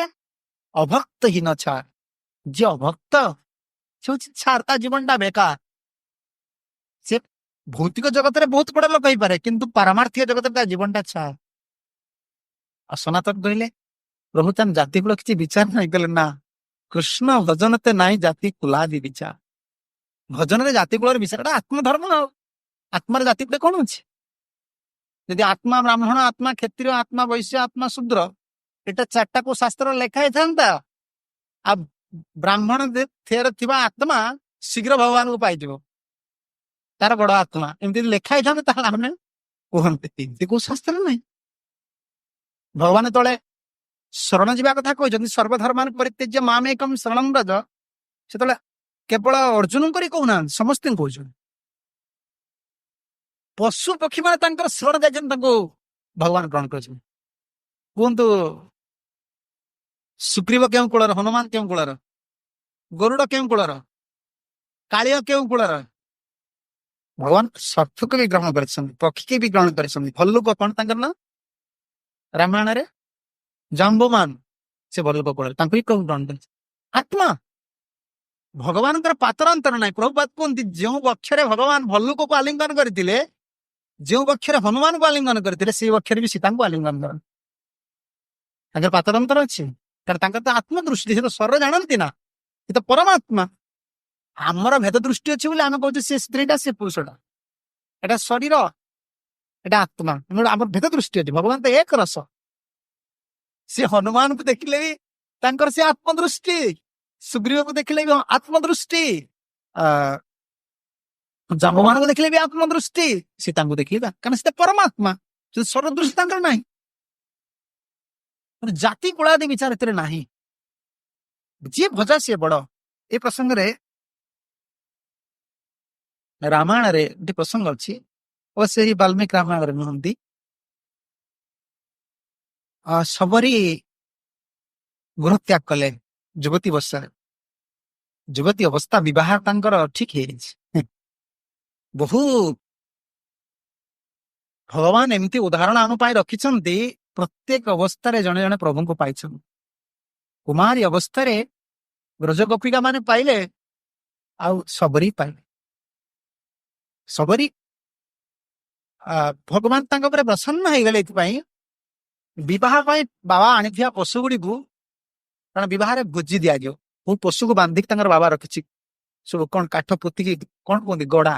ହଁ, ଆଜି ବି ଗଲେ ଆପଣ ଫୁଲବାଣୀରେ ଦାରିଙ୍ଗବାଡି ଲାଇନରେ ସେ ସବୁ ଅଛି, ସେମିତି ଗଡା ସବୁ ଅଛି, ତାଙ୍କର ଗୋରୁକୁ ରଖନ୍ତି, ବାଘ ଫାଗ ଆସିବେ, ସେ ସବୁ ଗଡା ବଡ ବଡ କାଠି ସବୁ ପୋତି ଥାନ୍ତି, ଶାଳ କାଠ ପୋତିକି ଚାରି ଗଡା କରିଥାନ୍ତି। ସବୁବେଳେ ଦିନ ପଚାରିଲା, ବାବା ଏ ପଶୁ ଗୁଡାକ ଆପଣ ଆଣି କାହିଁ ରଖିଛନ୍ତି? କହିଲେ ଝିଅ ତୋର ବିବାହ ଠିକ ହେଇଯାଇଛି ନା, ଆଉ ଯୋଉ ବରଯାତ୍ରୀ ମାନେ ଆସିବେ ଭୋଜି ଖାଇବେ, ୟାର ମନକୁ ଯିବେ, ଦୟାଟା କେତେ ବଡ ବସ୍ତୁ ଦେଖ, ୟାର ମନକୁ ଏତେ କଷ୍ଟ ଲାଗିଲା, ଆରେ ମୋ ପାଇଁ ଏତେ ଜୀବ ନଷ୍ଟ ହେବେ, ଏମାନଙ୍କର ମାଂସକୁ ଭୋଜନ କରି ମୋର ବିବାହର ଦିବସରେ ରାତିରେ କଣ କଲେ, ଏମାନଙ୍କୁ ସବୁ ଦୌଡ଼ିରୁ କାଟିଦେଲେ, କାଟିଦେଇ ବାହାରକୁ ଗଲେ, ଘର ଗୃହ ତ୍ୟାଗ କରି ଗଲେ। କେଉଁଠିକି ଯିବେ ଆଣନ୍ତୁ? ସଂସାରରେ ଠିକଣା ପାଇବା ଲୋକ, ଠିକଣା ନେଇକି ଗଲେ ଲୋକ ବାଟ ବଣା ହୁଅନ୍ତି। ଆପଣ ବମ୍ବେର ଆଡ୍ରେସ ନେଇଥିବେ, ଫୋନ ନମ୍ବର ନେଇଥିବେ, ଇମେଲ ଆଡ୍ରେସ ନେଇଥିବେ, କିନ୍ତୁ ବାଟ ଖୋଜିକି ପାଇବେନି। କିନ୍ତୁ ବିନା ଠିକଣାରେ ଭଗବାନ ଗଲେ। ଧ୍ରୁବ ବିନା ଠିକଣାରେ ଯାଇଥିଲେ, ପ୍ରଭୁଙ୍କୁ ପାଇକି ଆସେ। ସବରୀ ବିନା ଠିକଣାରେ ଯାଇଛନ୍ତି, ଯୁବତୀ ଅବସ୍ଥାରେ ଗୋଟିଏ ବସ୍ତ୍ର ପିନ୍ଧିକି ଯାଇଛନ୍ତି। ଭଗବାନ ସବରୀ ଉପରେ ଏଥିପାଇଁ ଖୁସି ହେଇଗଲେ, ପରୋପକାର ପ୍ରିୟ ବିଷ୍ଣୁ। ଗୋଟେ ଶ୍ଲୋକରେ ଅଛି, ନୀତି ଶ୍ଲୋକରେ, ଭଗବାନ କାହାର ପ୍ରିୟ? ପରୋପକାର ଯିଏ କରତେ ଭଗବାନ ବହୁତ ଖୁସି ହୁଅନ୍ତି। ପରୋପକାର ପ୍ରିୟ ବିଷ୍ଣୁ, ସବରୀ ଉପରେ ଖୁସି ହେଇଗଲେ। ଜଳାଧାର ପ୍ରିୟ ଶିବ, ସେନେ ଶିବଜୀଙ୍କ ଉପରେ ପାଣି ଢାଳନ୍ତି ବେଶୀ, ଶିବଜୀ ଜଳକୁ ଭଲ ପାଆନ୍ତି। ଆରେ ଏଇ ସାଧା ଜଳକୁ ନୁହେଁ, ସେ ଗଙ୍ଗା ଜଳକୁ, ଗଙ୍ଗା ଜଳରେ ଆପ୍ଲୁତ ହଉଛନ୍ତି, ଆଉ ନାମ ରସରେ ଆପ୍ଲୁତ, ଦୁଇ ରସରେ ସେ ଆପ୍ଲୁତ ତାଙ୍କ ଶରୀର। ପରୋପକାର ପ୍ରିୟ ବିଷ୍ଣୁ, ଜଳାଧାର ପ୍ରିୟ ଶିବ, ଭାନୁ ନମସ୍କାର ପ୍ରିୟ। ଭାନୁ ମାନେ ସୂର୍ଯ୍ୟ, ସୂର୍ଯ୍ୟଦେବ ନମସ୍କାର ପ୍ରିୟ, ତାଙ୍କୁ ନମସ୍କାର করে ତାଙ୍କୁ ଆগে ଦରକାର ନୁହଁ, ସେଥିପାଇଁ ଲୋକମାନେ ଦେଖନ୍ତୁ ଜଳ ଟିକେ ଦେଇକି ନମସ୍କାର କରନ୍ତି। ଭାନୁ ନମସ୍କାର ପ୍ରିୟ, ବ୍ରାହ୍ମଣ ମଧୁରା ପ୍ରିୟ, ବ୍ରାହ୍ମଣ ମାନେ ମିଠା ପ୍ରିୟ। ନୀତି ଶ୍ଲୋକରେ ଅଛି, ପରୋପକାର ପ୍ରିୟ ବିଷ୍ଣୁ, ବିଷ୍ଣୁ ବହୁତ ଖୁସି ହେଇଗଲେ। ଆରେ ସବରୀ ନିଚ କୁଳ ଯାହାର ଚେତନା, ଯାର ବାବାର ଚେତନା ଏୟା ପଶୁ ମାନଙ୍କୁ ମାରିକି ବିବାହ ଦବ, ତାର ଝିଅର ଏତେ ବଡ ଭାବନା, ସିଏ ଚାହୁଁଛି ପୁଣି ଏ ଜୀବମାନଙ୍କ ଉପରେ ଦୟା କରିବା ପାଇଁ। ବିଷ୍ଣୁ ବହୁତ ଖୁସି ହେଇଗଲେ, ଏବଂ ଭଗବାନ ଏ ଅଗମ୍ୟ ପଥ ଭିତରେ ତାକୁ ଏମିତି ଆଡେଇ ଆଡେଇ ନେଇଛନ୍ତି, ମତଙ୍ଗ ଋଷିଙ୍କ ଆଶ୍ରମରେ ଯାଇ ପହଞ୍ଚି ଯାଇଛନ୍ତି। ମତଙ୍ଗ ଋଷିଙ୍କର ଯୋଉ ଆଶ୍ରମର ପରିବେଶ ବହୁତ ସୁନ୍ଦର, ସେଠି କେବଳ ମତଙ୍ଗ ଋଷି ରହୁନାହାନ୍ତି, ବହୁତ ସାଧୁ ବି ରହୁଛନ୍ତି। କିନ୍ତୁ ଯୋଉମାନେ ଆଜି ଭଗବାନଙ୍କୁ ପାଇଛନ୍ତି ନା, ତାଙ୍କର ଅନ୍ତରରେ ଏଇ ସନାତନଙ୍କର ଭାବ ଅଛି, ନିଚ ଜାତି, ନିଚ ଭାବନା। ନିଚ ଭାବନା ନହେଲେ ପ୍ରଭୁଙ୍କୁ ପାଇପାରିବା। ଆରେ ବଡାମି କରିକି କେହି ବଡକୁ ପାଇପାରିବେ ନା। ଚାକର ଆଜି ଦରମା ପାଉଛି, ମାଲିକ ପାଖରେ ଚାକର ପୋଷ୍ଟ ରଖିଛି, ତା ପୋଷ୍ଟ ସେ ରଖିଛି, ମୁଁ ଚାକର ଲୋକ, ବଡ ବଡ କଥା କଣ କହିବୁ? ସେ ଟିକେ ବଡ କଥା କହିଲେ, କଣ ବଡ ବଡ କଥା କହିଲୁଣୁ? ଆମେ ଭଗବାନଙ୍କର ସେବକ, ଆମ ସ୍ଥିତିରେ ଆମେ ବାଛି ନେବା ଦରକାର। सबरी जाए एमती तो अगम्य पथरे जाए जाए तो भगवान व्यवस्था मतंग ऋषि आश्रम पाखे पहुंची गले देखिले एते साधु अच्छा कहला अरे बाबा जीवन में मोर एडे बड़ भाग्य ये जगह आसी पहुंची गली मुझे भावुरी केउठी जीवी कौन करी प्रभु मत बड़ दया कले सबरी कौन करते बोले साधु सेवाटा केमती करी एक तो नारी शरीर नारी तो प्रत्यक्ष भाव में साधु को सेवा करें सन्यासी सेवा करें आ द्वितीय नीच जाति यही कथा कह जे भजे से ही बड़ भजन जी कर बड़ ना भगवान प्रतिपादन कर रामचंद्र महाप्रभु कहला सबरी बहुत अनुताप कले बणर फलमूल खाती तो बहुत कांदती खाई बंचा ये तो मुझे अलग जगह जाता कि भगवान मत साधु पाखु कहीं जाऊँ ना प्रभु जो योजना सबरी कौन करती कहले गोटे सेवा मुझे करी कौन करी देखिले बहुत साधु माने ब्रह्मचारी मैंने आसुंट टांगिया धरी काठ सब हाणी कहले मु गोटे काम करी एमाने आसवा पूर्व मु राति सब काठ काटिकी रखी दिन बेले काठ काटिकी रखी राति भोर भोर नहीं सब बाबा मान आसन सब पकई दी पड़े आस यहाँ मत सेवा हो सबरी चिंता कर प्रतिदिन राति मतंग ऋषि आश्रम अलग साधु मान आश्रम सब काठ बोझने की सुखिला काठ बोझने पकई देगी आस साधु मान भर गोटे आलोड़न सृष्टि है शुष्क पाठ काठ नहीं तो आम निजे जाऊं प्रतिदिन शुष्क काठ बोझ बोझ आसी केमती पहुंचुची तेणु गोटे दिन घटना मतंग ऋषि रात्रि समय से तो सिद्ध महात्मा वृद्ध हो गले सी भजन करने समय आवेश रही निद्रा जाइना सबरी भूर भूर जल्दी जालटा को फिंकी देके आसवे दृष्टि पड़गला अरे नारी कौन आश्रम भर पशिला देखीदे कहला माँ डाकिले कहल सीधा डाकबे शिष्य को उठे कहला शिष्य कल से माँ को डाकिक आण इमान सन्देह कले गुरुदेव तो कौन सी नारी मुख चाहते ना नारी सागर कथबार्ता करते ना आपको कहीं डाकिले से मतंग ऋषि कहते देख ये साधारण नारी नुहे ना कहीं ना जेपरी वाल्मीकि आश्रम भीतर केवल सती मैंने प्रवेश कर पारे से सीता देवी से जाते वाल्मीकि ध्यान जानी पारे माँ आसुँच सी सती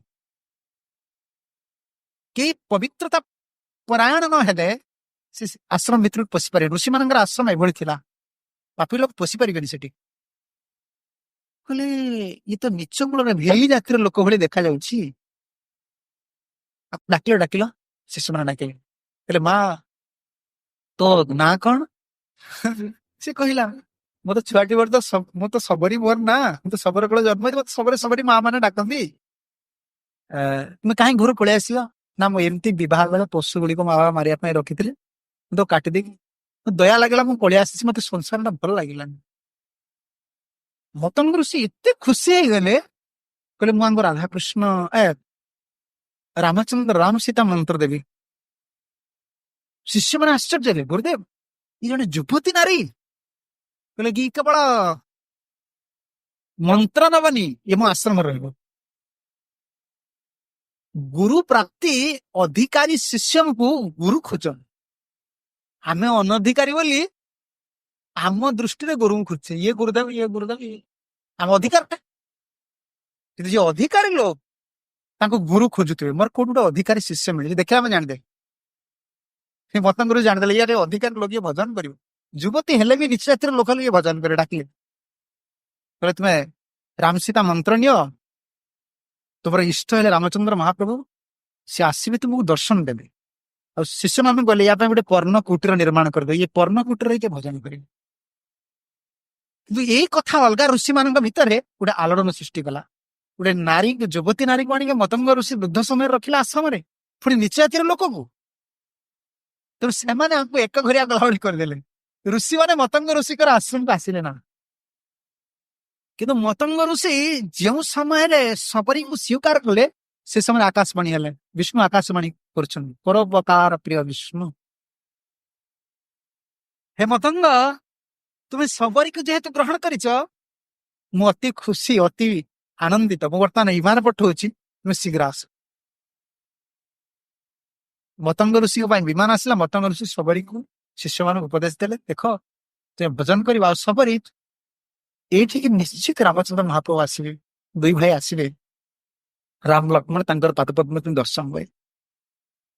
ତେଣୁ ସବରୀ ତ ବୃଦ୍ଧା ହେଇଗଲେଣି, କିନ୍ତୁ ମର୍ଯ୍ୟାଦା ଭକ୍ତକୁ ଭକ୍ତ ତ ଅଭିମାନୀ ନୁହେଁ, ତାର ମର୍ଯ୍ୟାଦା ସେ ନିଜେ ରକ୍ଷା କର।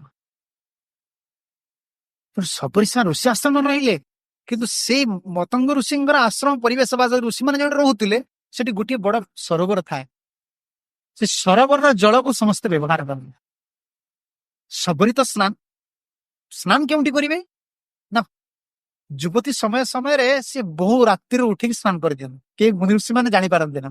ସାଧାରଣ ନାରୀ ମାନଙ୍କର ସ୍ୱଭାବ ବି ସେୟା, ଯୋଉଠି ପୁରୁଷ ମାନେ ଅଧିକ ଥାଆନ୍ତି ସେ ଆଗରୁ ଉଠିକି ସ୍ନାନ କରିଦିଅନ୍ତି। ସ୍ନାନ କରିଟା ଅସୁବିଧା ହବ। ତେଣୁ ସିଏ କଣ କଲେ ନା, ବହୁତ ଏଇଭଳି କେହି ଜାଣନ୍ତି ନା ଯେ ଇଏ କୋଉଠି ସ୍ନାନ କରୁଛନ୍ତି କି କଣ କରୁଛନ୍ତି, ସବରୀ କେହି ଜାଣନ୍ତି ନା। କିନ୍ତୁ ଯେତେବେଳେ ବୃଦ୍ଧା ହେଇଗଲେଣି, ଗୋଟିଏ ଦିନ ସିଏ ବି ଭଜନ ଆବେଶ ରହିଯାଇଛି, କେବଳ ଗୁରୁଙ୍କ କଥା ଚିନ୍ତା କରି କାନ୍ଦୁଛନ୍ତି। ଆରେ ଗୁରୁଦେବ ତ କହିଥିଲେ ରାମଚନ୍ଦ୍ର ମହାପ୍ରଭୁ ଆସିବେ, ଗୁରୁଙ୍କୁ ହରେଇନି, ବର୍ତ୍ତମାନ ସ୍ୱର ନଷ୍ଟ ହେଇଯିବ, ମୁଁ ପ୍ରଭୁଙ୍କୁ ତ ପାଇବିନି, କାହିଁକି ମୁଁ ଜଣା ପଡୁନି, ମୋର ତ ମୃତ୍ୟୁ ଦଶା ଆସିକି ପହଞ୍ଚିଲା। ଅତି ଜରାଜୀର୍ଣ୍ଣ ହେଇଗଲାଣି। ସେଦିନ ଗାଧୋଇବାଟା ଲେଟ୍ ହେଇଯାଇଛି, ସ୍ନାନଟା ଲେଟ୍ ହେଇ, ଭଜନାବେଶ ରହୁଛନ୍ତି ତ ସୂର୍ଯ୍ୟ ଉଦୟ ଆସିଛନ୍ତି, ଇଏ ଯାଉଛନ୍ତି ସବରୀ ସ୍ନାନ କରିବା ପାଇଁ ଯାଉଛନ୍ତି। ସବରୀ ସ୍ନାନ କରି ଫେରୁଛନ୍ତି, ଜଣେ ସାଧୁଙ୍କର ବୃଦ୍ଧା ହେଇଗଲେ ତ ଲୁଗା ବାର ବାର ଖସି ଯାଉଛି, ବାଟରେ ବସୁଛନ୍ତି। ୟା ଭିତରେ ତାଙ୍କର ଶାଢୀଟା ସ୍ପର୍ଶ ହେଇଗଲା ଜଣେ ଋଷିଙ୍କୁ। ଋଷି ବହୁତ କ୍ରୋଧା କଲେ, କାରଣ ତାଙ୍କର ତ ଆକୁ ଏକଘରିଆ କରି ରଖିଛନ୍ତି। ଆଉ କ୍ରୋଧ କଲେ, ଦୁଇବାର ସ୍ନାନ କରିକି ଆସିଲେ। ସବରୀ କିଛି ପ୍ରତିକ୍ରିୟା କଲେ ନା, ଆସିକି ପହଞ୍ଚିଗଲେ। ଆରେ ଭକ୍ତକୁ ଯଦି କିଏ ଅପମାନ କରେବି, ଆମେ ସିନା ଭକ୍ତି ସ୍ଥିତିକି ଯାଇନେ ବୋଲି ଆମକୁ କଷ୍ଟ ଲାଗୁଛି, ଭକ୍ତର ଗୋଟେ ମାନ ଅପମାନ କଣ? କିଏ ଆମକୁ ଯଦି ଅପମାନ ଦେଇଦେଲା, କଣ ଆମର କ୍ଷତି ହେଇଗଲା କିଛି? ଭଜନ ନେଇ ପଳେଇଲା ନା, ଆମେ ପତଳା ହେଇଗଲେ ନା, ଆମକୁ ପ୍ରଶଂସା କରିଦେଲା ଆମେ ମୋଟା ହେଇଗଲେ, ଆମ ଭଜନ ବଢିଗଲେ? ପରମାର୍ଥରେ ଆମକୁ କେହି ପ୍ରଶଂସା କଲେ ବା ନିନ୍ଦା କଲେ, ପରମାର୍ଥରେ କିଛି ଲସ୍ ନାହିଁ, କି ଭୌତିକ ଦୃଷ୍ଟିରେ କିଛି ଲସ୍ ନାହିଁ। କିଏ କିଏ ଗାଳି ଦେଇଦେଲା ପରେ କଣ ହେଇଯିବ ଅସୁବିଧା? କିଛି ତ ହଉନି। ମନ ଗୋଟେ ଅଭିମାନ କରିଛି, ମୁଁ ଗୋଟେ ବହୁତ ବଡ ଲୋକ, ସେ ମନ ଦୁଃଖୀ ହେଇଯାଉଛି। ଆରେ ମତେ ଅପମାନ କରିଦେଲା, ଆରେ ଅପମାନ କରିଦେଲା, ମୋ ସ୍ୱରର କୋଉ ଅଂଶଟା କ୍ଷତି ହେଇଗଲା? ପ୍ରଶଂସା କରିଦେଲା ପରେ ମୋ ସ୍ୱରର କେଉଁ ଅଂଶଟା ଅଧିକ ବଢିଗଲା? ଭଗବାନ ସେମାନେ ଗୀତାରେ ଭକ୍ତର ଲକ୍ଷଣ ସବୁ ଦେଇଛନ୍ତି। ଆମେ ତ କନିଷ୍ଠ ଭକ୍ତ ନା, ସେଥିପାଇଁ ଆମକୁ ଟିକେ ବାଧୁଛି, ଏମିତି କଥା କହିଲେ ଆମେ ସହିପାରୁ। ଭକ୍ତିର ଉନ୍ନତ ସ୍ଥିତି ଗଲେ ସବରୀ ବହୁତ ଗାଳି ଦେଲେ, କିନ୍ତୁ ସବରୀ କିଛି କହନ। ମାନ ଅପମାନ ୟୋ, ଭଗବାନ ଗୀତାରେ କହୁନାହାନ୍ତି ତୁଲ୍ୟ ମାନ ଅପମାନ ୟୋ। ସେ ତୁଲ୍ୟ, ମୋ ଭକ୍ତର ଲକ୍ଷଣ ଦ୍ୱାଦଶ ଅଧ୍ୟାୟରେ କହୁଛନ୍ତି, ମୋ ଭକ୍ତ ତୁଲ୍ୟ, ମାନ ଅପମାନ। ଭକ୍ତ ଅପମାନକୁ ବହୁତ ଶୀଘ୍ର ହଜମ କରିଦବ, ମାନକୁ ହଜମ କରିବା ବହୁତ କଷ୍ଟ। ସେଥିପାଇଁ ଭକ୍ତି ପଥରେ ଅପମାନ ଟା ଯେତିକି ଆମକୁ କ୍ଷତି କରେ ନା, ସମ୍ମାନ ଟା ସେତିକି କ୍ଷତି କରେ। କେହି ଆମକୁ ଅପମାନ କରିଦେଲେ ତମର କଣ ଅସୁବିଧା ହବ? ତମେ କଣ ଭାବିବ? ଠିକ ଅଛି, ଅପମାନ କରୁଛି ଆମର ଶତ୍ରୁ, ତା କଥା ଭୁଲ ଯିବା ଆମେ, ତାକୁ ଦେଖିଲେ ତା କଥା ମନେ ପଡିବ। ସେଥିପାଇଁ ଅପମାନକୁ ହଜମ କରିବେ, କିନ୍ତୁ ସମ୍ମାନକୁ ହଜମ କରିବେ। ଯଦି ଜଣେ ଆମକୁ ସମ୍ମାନ ଦେଇଛି, ସେ କାଲି ହରେ କୃଷ୍ଣ କହିଲାନି, ଆରେ ସିଏ ତ ହରେ କୃଷ୍ଣ କହୁଥିଲା, କାହିଁ ହରେ କୃଷ୍ଣ କହିଲାନି? ତାରି କଥା ଚିନ୍ତା ଆସେ, ମତେ ସମ୍ମାନ କାହିଁ ଦେଲେନି? କିନ୍ତୁ ଭକ୍ତ ଭାବ ବୋଲି ଦୁଇଟା ଜିନିଷର ଉର୍ଦ୍ଧ୍ୱକୁ ଯିବାକୁ ପଡେ। ସବରୀ ତ ସିଦ୍ଧ, ଯେ ଗୁରୁଦେବଙ୍କର କରୁଣା ପାଇଛି, ତାର ଆଉ କଣ ଅସୁବିଧା ଅଛି? ସେ ପଳେଇ ଗଲେ, କିଛି ବିଚାର କଲେ ନା ଋଷିଙ୍କର ବଚନକୁ। କିନ୍ତୁ ଋଷି ଯେତେବେଳେ ଦୁଇବାର ସ୍ନାନ କରିବା ପାଇଁ ଗଲେ, ସେ ଜଳ ଆଉ ଜଳ ଅବସ୍ଥାରେ ନାହିଁ, ସମଗ୍ର ଜଳ ରୁଧିର ବର୍ଣ୍ଣ, ରକ୍ତ ବର୍ଣ୍ଣ ହେଇଯାଇଛି। ଆଉ ସରୋବରର ଜଳ ଭିତରେ ସବୁ କୀଟ ମାନେ ଖେଳୁଛନ୍ତି, ପାଣିରେ ପୋକ ହେଇଯାଆନ୍ତିନି, ପୋକ ମାନେ ଖେଳୁଛନ୍ତି। ସବରୀ ତ ଆଶ୍ରମକୁ ପଳେଇ ଆସିଲେ, ଋଷି ଆଉ ସ୍ନାନ କରିପାରିଲେନି। ସେ ଆସିକି ସମଗ୍ର ଋଷି ମାନଙ୍କୁ କହିଦେଲେ, ଦେଖ ଏଇ ମତଙ୍ଗ ଋଷି ଯାହାକୁ ଶିଷ୍ୟ କରିଥିଲେ ଯୋଉ ସବରୀ, ଆଜି ସେ ସରୋବରରେ ସ୍ନାନ କରିବା ହେତୁ ସରୋବର ଜଳ କଣ ହେଇଛି ନା, ଏଭଳି ରକ୍ତ ବର୍ଣ୍ଣ, ଅପବିତ୍ର ରୁଧିର ବର୍ଣ୍ଣ ହେଇଯାଇଛି, ଆଉ କୀଟ ସବୁ ହେଇଯାଇଛି। ତେଣୁ ଶୁଦ୍ଧ କେମିତି କରାଯିବ କୁହନ୍ତୁ? କିନ୍ତୁ ପ୍ରକୃତରେ ଏଟା କାହିଁକି ହେଲା? ନା ଯେହେତୁ ଶବରୀ ନିଚ ଜାତି ବୋଲି ଏମାନେ କହିଲେ ଋଷି ହେଇଥିବେ, ସେଥିପାଇଁ ମହାପ୍ରଭୁ କହିଲେ ଯେଇ ଭଜେ ସେଇ ବଡ ଭକ୍ତହୀନ ଛା, ଯା କୃଷ୍ଣ ଭଜନତେ ନାହିଁ ଜାତି କୁଲା ଦେବୀ ଚା। দিনের অধিক দয়া করেন ভগবান,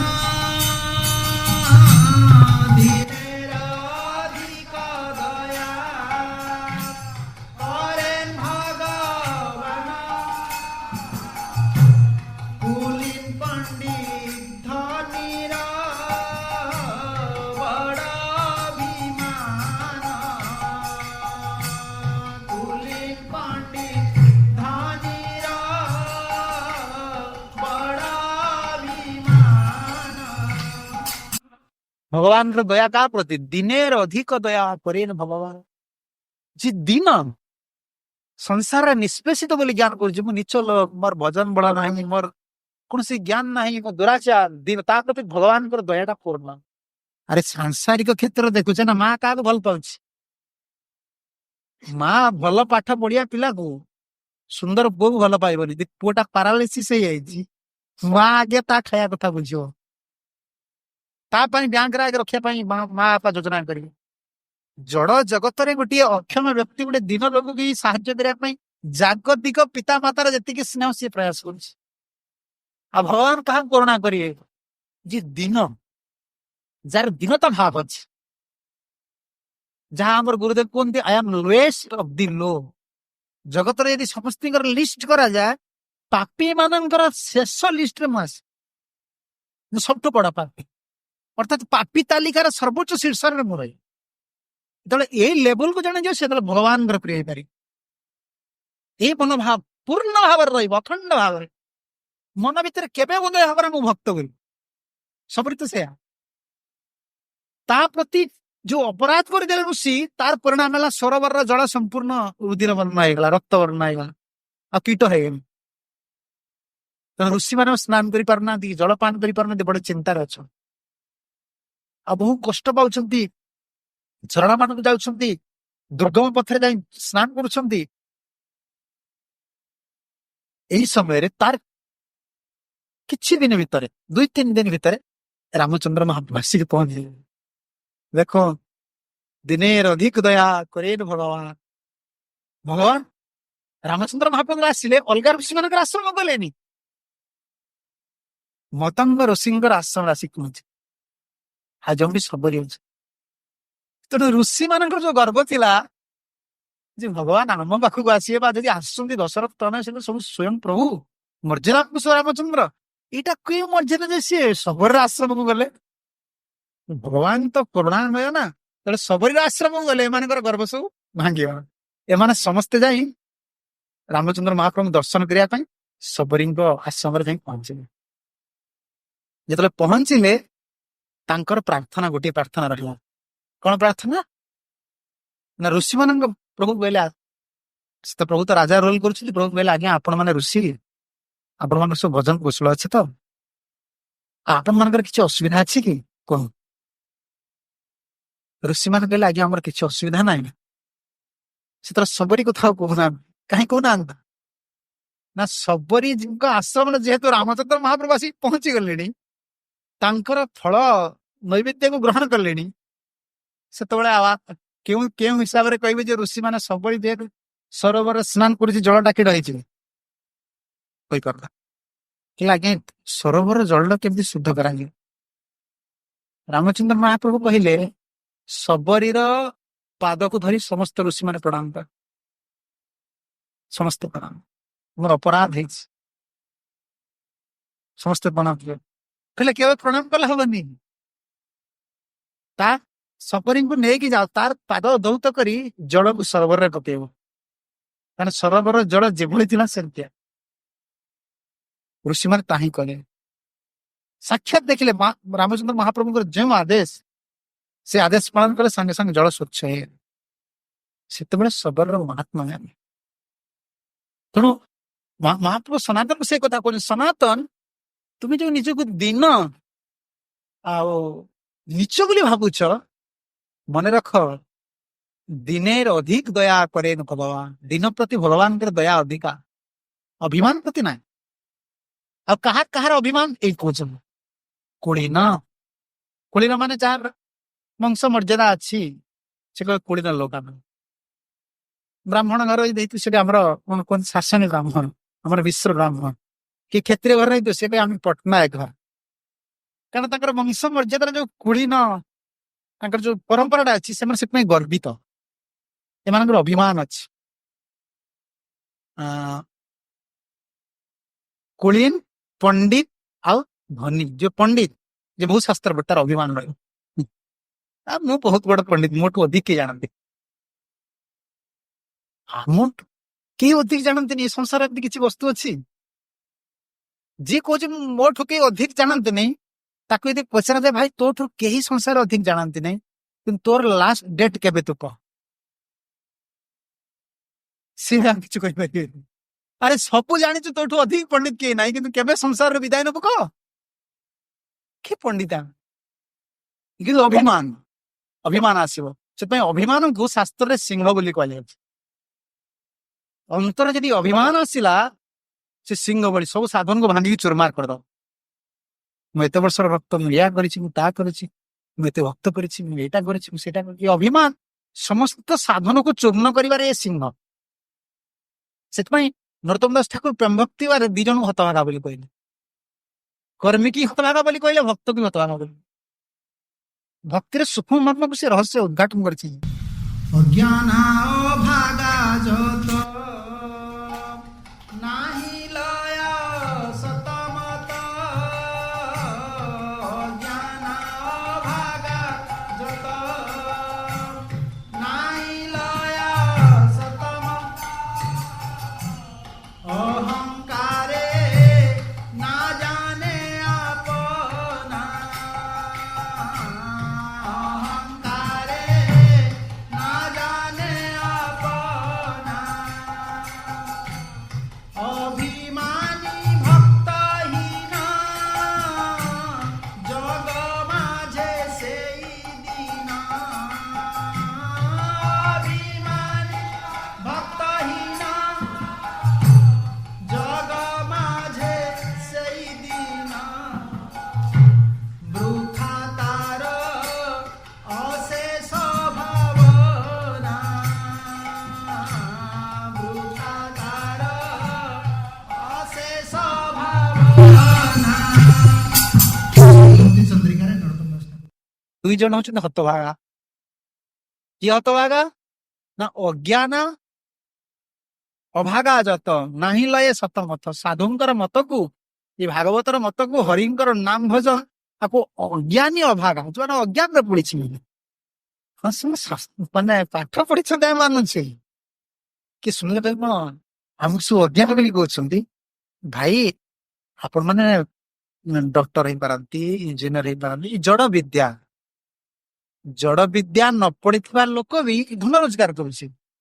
କାରଣ କଣ ଜଣେ ଧନ କେବଳ ରୋଜଗାର କରିଦେଲେ ସେ ତାକୁ ବଡ ବୋଲି କୁହାଯିବ? ଟାଟା ଟ୍ରେନରେ ଜଣେ ଆସିଥିଲା ବେଳେ, ସେ ଟାଟାର ଯୋଉ ଜାମଶେଦପୁର ଟାଟାର ଲାଇଫ ହିଷ୍ଟ୍ରି ସେ କହୁଥିଲା। ଆଜି ତ ଟାଟା ହଉଛି ବହୁତ ବଡ ଧନୀ, ସେ ଗୋଟେ ଲେବର ଥିଲା, କିଛି ପାଠ ସାଠ ପଢ, ସେ ବହୁତ ଧନର ଧନୀ ହେଇଗଲା। ତାର ପୁଅ ମାନେ ଆଜିକାଲି ଏତେ ବଡ ବିଜନେସ କରିଛି।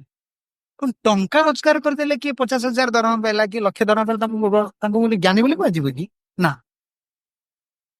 କାରଣ ଯୋଉ ଜ୍ଞାନ ସେମାନେ ଲାଭ କରୁଛନ୍ତି ସର୍ବ ପାଇଁ, ଆତ୍ମା ପାଇଁ ନୁହେଁ ତ। ଆତ୍ମକର୍ମରେ କିଛି ଲାଗିପାରିବ କି? ଲାଗିପାରିବ। ସେ ଜ୍ଞାନ ଆତ୍ମକର୍ମରେ କିଛି ଲାଗିପାରିବ ନା। ଆଉ ଯେଉଁ ଜ୍ଞାନ ବି ସେମାନେ ଆଜି ଗର୍ବୀ, ସେ ଜ୍ଞାନ ଭଗବାନଙ୍କ ବିନା କିଛି ସହାୟ ହବ ନା। ଯେମିତି ବହୁତ ମେଡିକାଲ ଖୋଲିଛି, କେତେ ମେଡିକାଲ ଅଛି, କିନ୍ତୁ ମେଡିକାଲ ରୋଗୀକୁ ଭଲ କରୁନି। ଆପଣ କହି କେମିତି ଏ କଥା କହୁଛି? ନା ଆମ ମେଡିକାଲ ରୋଗୀ ଭଲ ନାଇଁ। ପ୍ରହ୍ଲାଦ ମହାରାଜ କାଟି ଦେଇଛି, ପ୍ରଭୁ ଆପଣ ଆଶ୍ରୟ ନ କଲେ ରୋଗୀ କେବେ ବଞ୍ଚି ପାରିବ ନା। ରୋଗୀକୁ ଏ ଔଷଧ ଆଉ ଚିକିତ୍ସକ ତାକୁ ବଞ୍ଚେଇ ପାରିବେ। ଯଦି ଔଷଧ ଚିକିତ୍ସକ ରୋଗୀକୁ ବଞ୍ଚଉଛନ୍ତି, ତାହେଲେ ରୋଗୀ ମାନେ ମରୁଛନ୍ତି କାହିଁକି? गोटे मेडिकल बहुत रोगी मरुଛନ୍ତି कहीं आ बहुत लोग भल ही आसुଛନ୍ତି नौका नाविक केबे हेले बुड़ी जाउथुवा लोक को समुद्र भितर बंचै पारियो ना प्रभु यदि आपण आश्रय न हो एटा अनुभव कथा मु कहूची डॉक्टर जो पाठ पढ़ी आउ जो औषध लिखुଛନ୍ତି आश्रय प्रभु प्रभु आश्रय न कले से औषध कौन से रोगी काम करिबा ना केबे हबा जानि परिबो जदि रोगी को से भल करता तो भुवनेश्वर में गोटे डॉक्टर था कैंसर गोटे हॉस्पिटल था से रोगी भल कर पाक जाता नाई नाई सेठू किसी भल ना से डॉक्टर भल नहीं तू सेठी कहीं गल से भल नहीं डॉक्टर तू से डॉक्टर यदि पचरा जाए सी मो 50% भल हो गले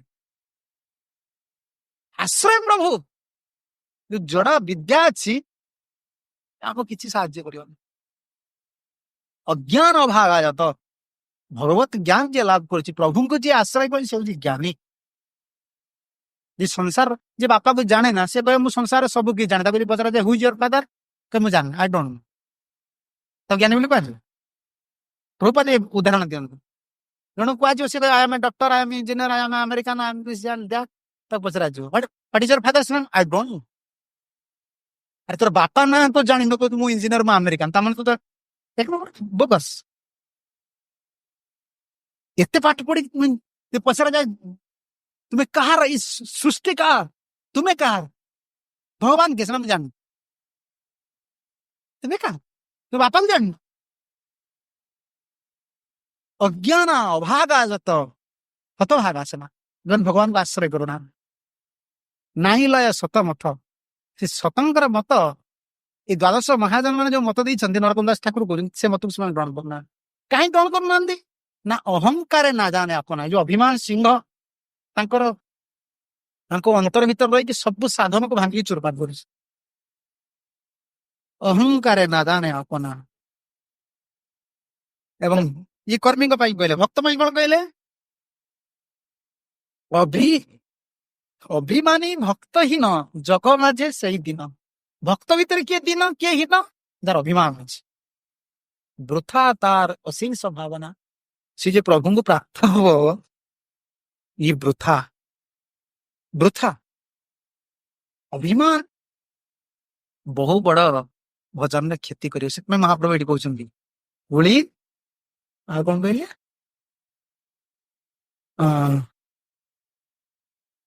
कुली पंडित धनीर बड़ अभिमान से भक्तिर 5टा कंटक अच्छे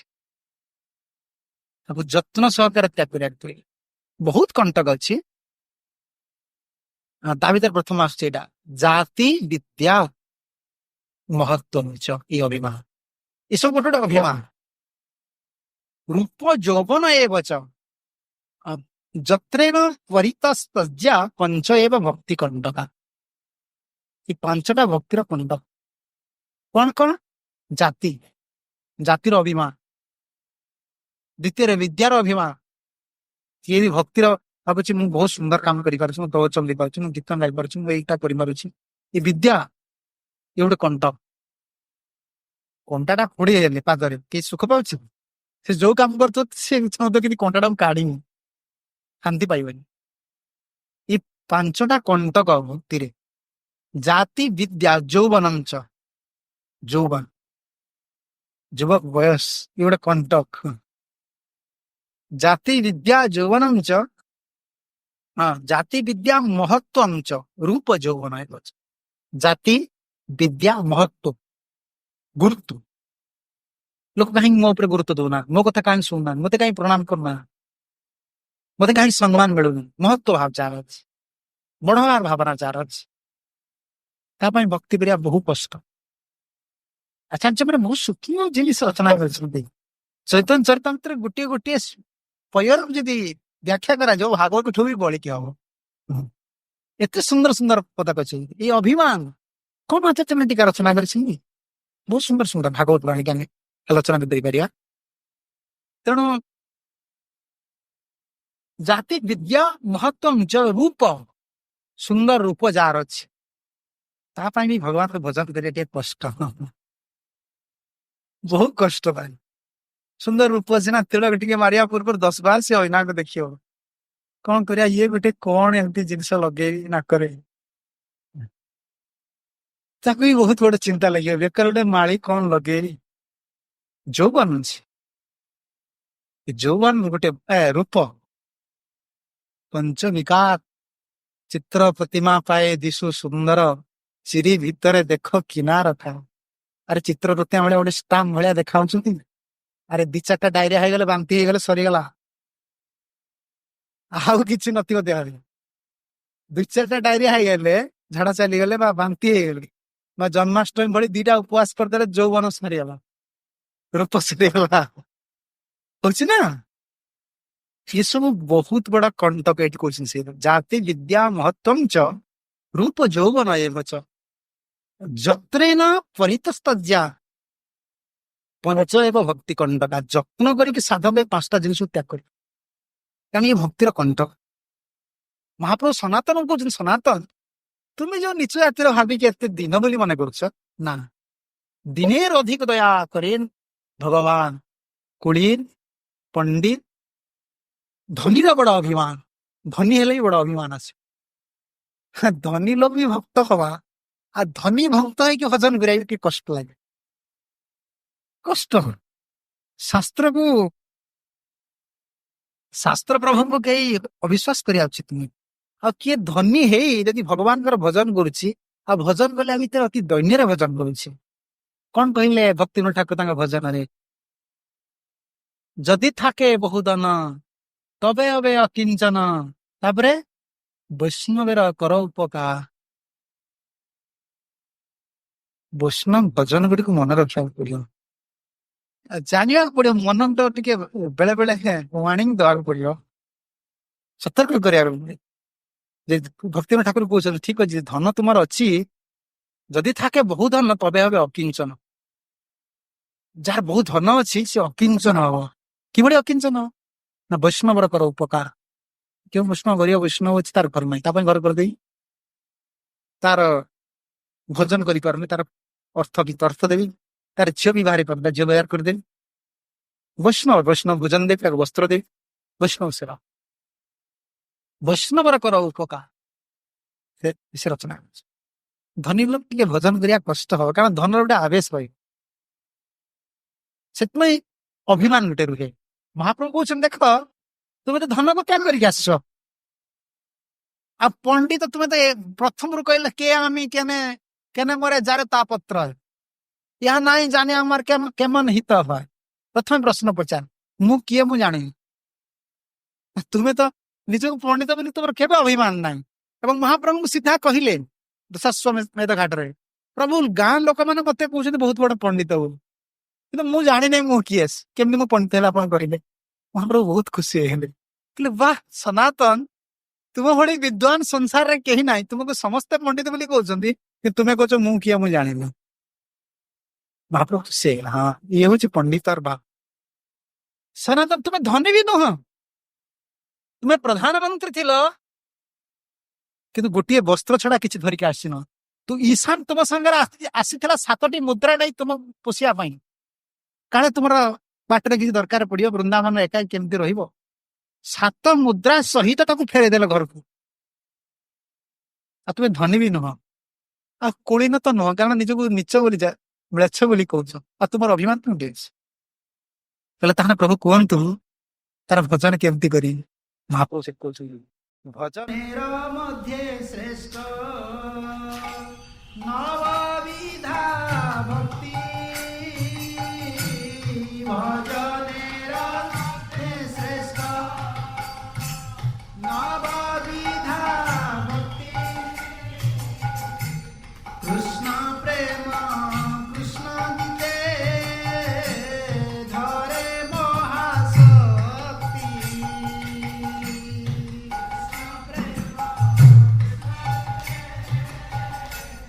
ধরে মহাশক্তি তার মধ্যে সর্বশ্রেষ্ঠ নাম সংকীর্তন তার মধ্যে সর্বশ্রেষ্ঠ নাম সংকীর্তন ନିରପରାଧେ ନାମ ଲଇଲେ ପାଏ ପ୍ରେମ ଧନ। ନିରପରାଧେ ନାମ ଲଇଲେ ପାଏ। ये गुरुदेव ये कथा को बोधे कैसेट रे 100 थर कहछि। ये सा सनातन शिक्षा सनातन देह त्याग रे भगवान मिलती ना भगवान मिलती ना। सनातन कहले प्रभु मिलिबे कि बळी ना भजन रे। प्रभु केउ भजन करिबी ना श्रवण कीर्तन। कुबुदी छाड़िया कर श्रवण कीर्तन अचिरा पाइब तुम कृष्ण चरण। कहले मु तो नीच जाति ना नीच जाति नहे। नीच जाति नहे कृष्ण भजन अयोग्य सकल विप्र नहे भजन योग्य। सनातन कहले मु तो नीच जाति भजन करि पारि। कहले मु तो अति दिन लोक कहले ना दिन अधिक दया करें भगवान। कुलीन पंडित धनीर बड़ अभिमान। सनातन कहले ताले भजनटा कौन कहतु प्रभु जो श्रवण कीर्तन कही कौन नाइट कहते जो भजन कथा मुझे तुम कही भजनर मध्य श्रेष्ठ नवविधा भक्ति। भजन भितर नवविधा भक्ति जो श्रवण कीर्तन स्मरण वंदन जहाँ प्रहलाद महाराज कहते इति पुंसार्पिता विष्णु भक्ति चेतन बलक्षण क्रियते भगवत अद्दा तत्मन्य अदितम उत्तम। बाबा ए संसार श्रेष्ठ विद्या होची इति पुंसार्पिता विष्णु। इति जो कहते ता पूर्व लगे श्रवणम कीर्तनम विष्णु स्मरणम पाद सेवन। आम श्रवण करुचे क्या कीर्तन करुचे क्या अर्चना करुचे क्या इति पुंसा अर्पित विष्णु भक्ति चेतन बलक्ष। भक्तिटा कौन मु स्मरण करुची प्रभुकर श्रवण करुची प्रभुकर खुशी में। आम कथा किए कथबार्ता हो आम कान डेली शुणुचे बढ़िया कथा तुम विषय कही आम प्रशंसा को आम शुणा आम कान डेरुचे। यदि आम भगवान कथा शुणे भगवान के खुशी हो तेणु श्रवण भी भगवान को अर्पण करा दरकार। प्रभु आपण खुशी मु बस आपण कथा शुणी कीर्तन प्रभु आपण खुशी मु आपण नाम कीर्तन सब अर्पण करा इति पुंसा अर्पित विष्णु भक्ति चेतन बलक्षण। भक्ति 9टी लक्षण महाप्रभु से समान कथा कहे भजन मध्य श्रेष्ठ नवविधा भक्ति। श्रेष्ठ कौन ना नवविधा भक्ति श्रवण कीर्तन स्मरण वंदन अर्चन रस्य सख्य आत्मनिवेदन। आउ महाप्रभु कहते देख भजन भितर भक्ति भक्ति भितर प्रेम पाइले कोल कृष्ण को पाइबे पद रही मुझे छाड़ी देछि प्रेम रे कृष्ण मिले। सनातन पचारे प्रेम केमती मिले ये कहली कृष्ण प्रेम कृष्ण दीते धरे महाशक्ति। 9टी अंग प्रत्येक अंगर महाशक्ति अच्छे सी कृष्ण को दे पारे कृष्ण भक्ति कृष्ण प्रेम दे पारे। सनातन कहले 9टी भितर श्रेष्ठ केउनी तार मध्य सर्वश्रेष्ठ नाम संकीर्तन। नवविधा भक्ति भीतर श्रेष्ठ होचे नाम संकीर्तन। हरे कृष्णा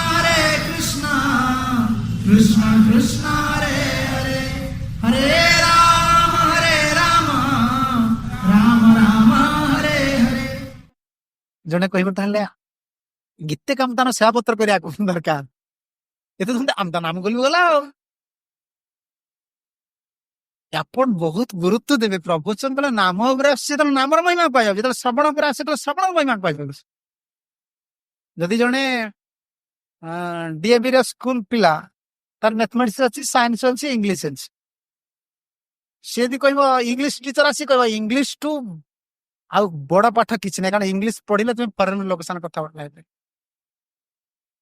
मैथमेटिक्स टीचर आसी देख मैथमेटिक्स पढ़ले इंजीनियर हो पारे न नहीं पारे।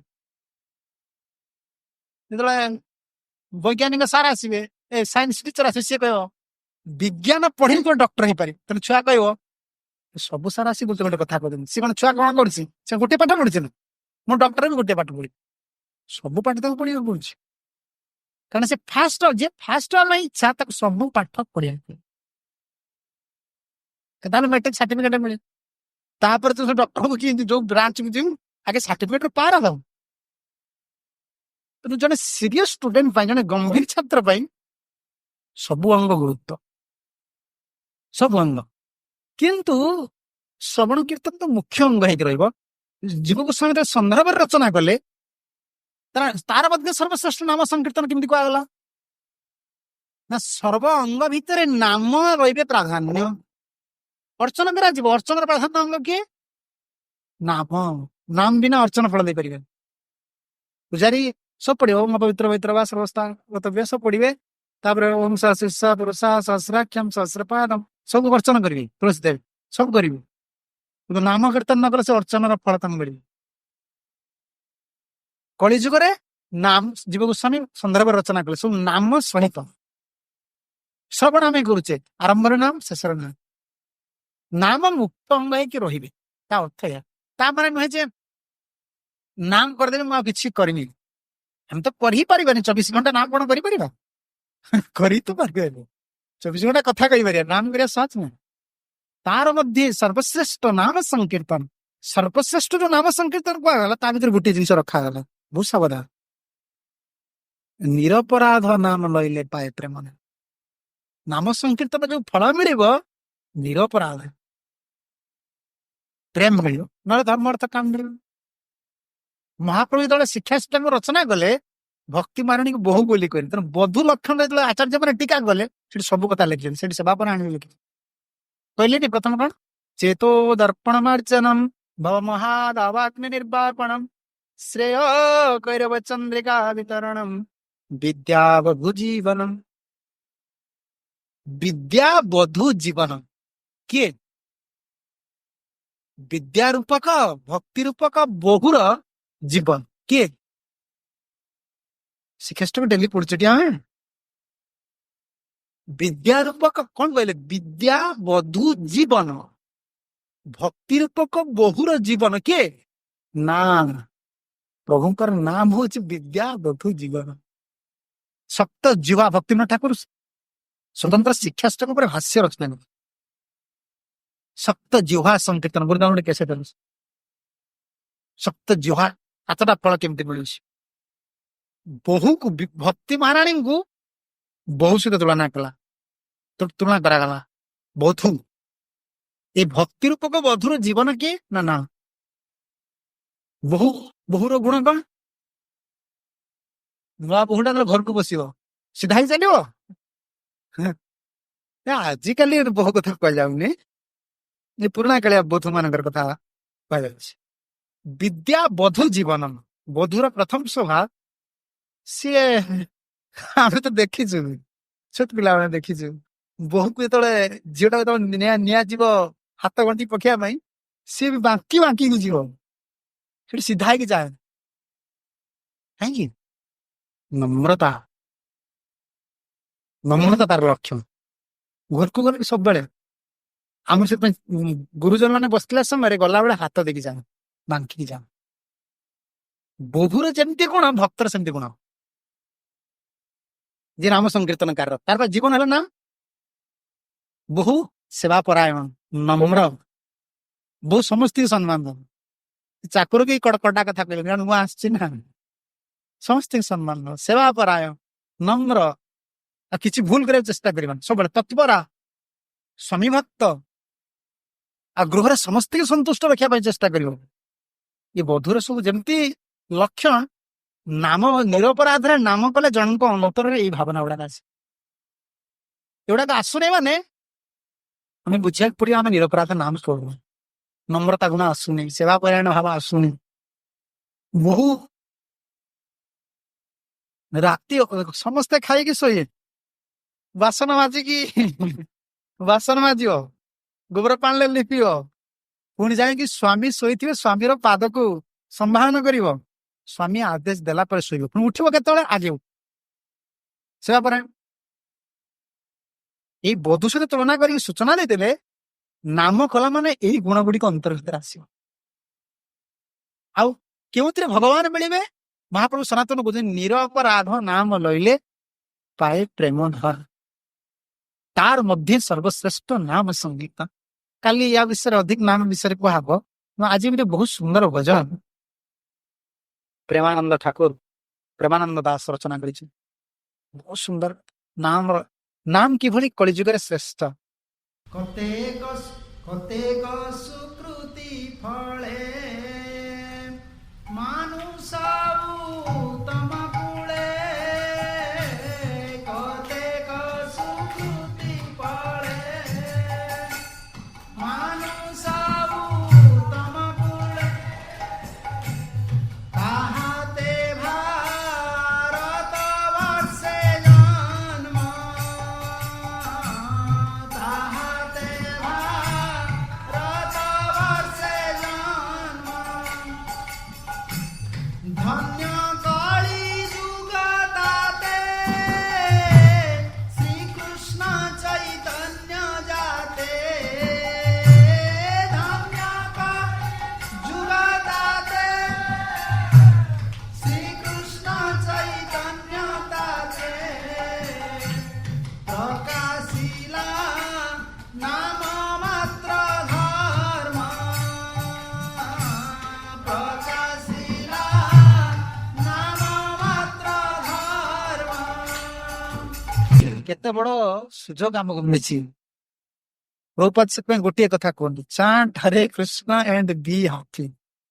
ଏଇଟା ଯେତେବେଳେ ମୁଁ ନିଜେ ବି କୁହେ ଏତେ ଆନନ୍ଦ ଲାଗେ, ଜଣେ ସାଧୁ କେମିତି ଇଂଲିଶରେ କହିଛନ୍ତି, chant Hare Krishna and be happy. ଏ ସତ୍ୟ କେବଳ ନାମ କର ସୁଖରେ ରୁହ। ନାମଟା ଆମର ହଉନି ବୋଲି ତ ଏତିକି ସମସ୍ୟା ହଉଛି ନା, ନିରପରାଧ ନାମ ହଉନି।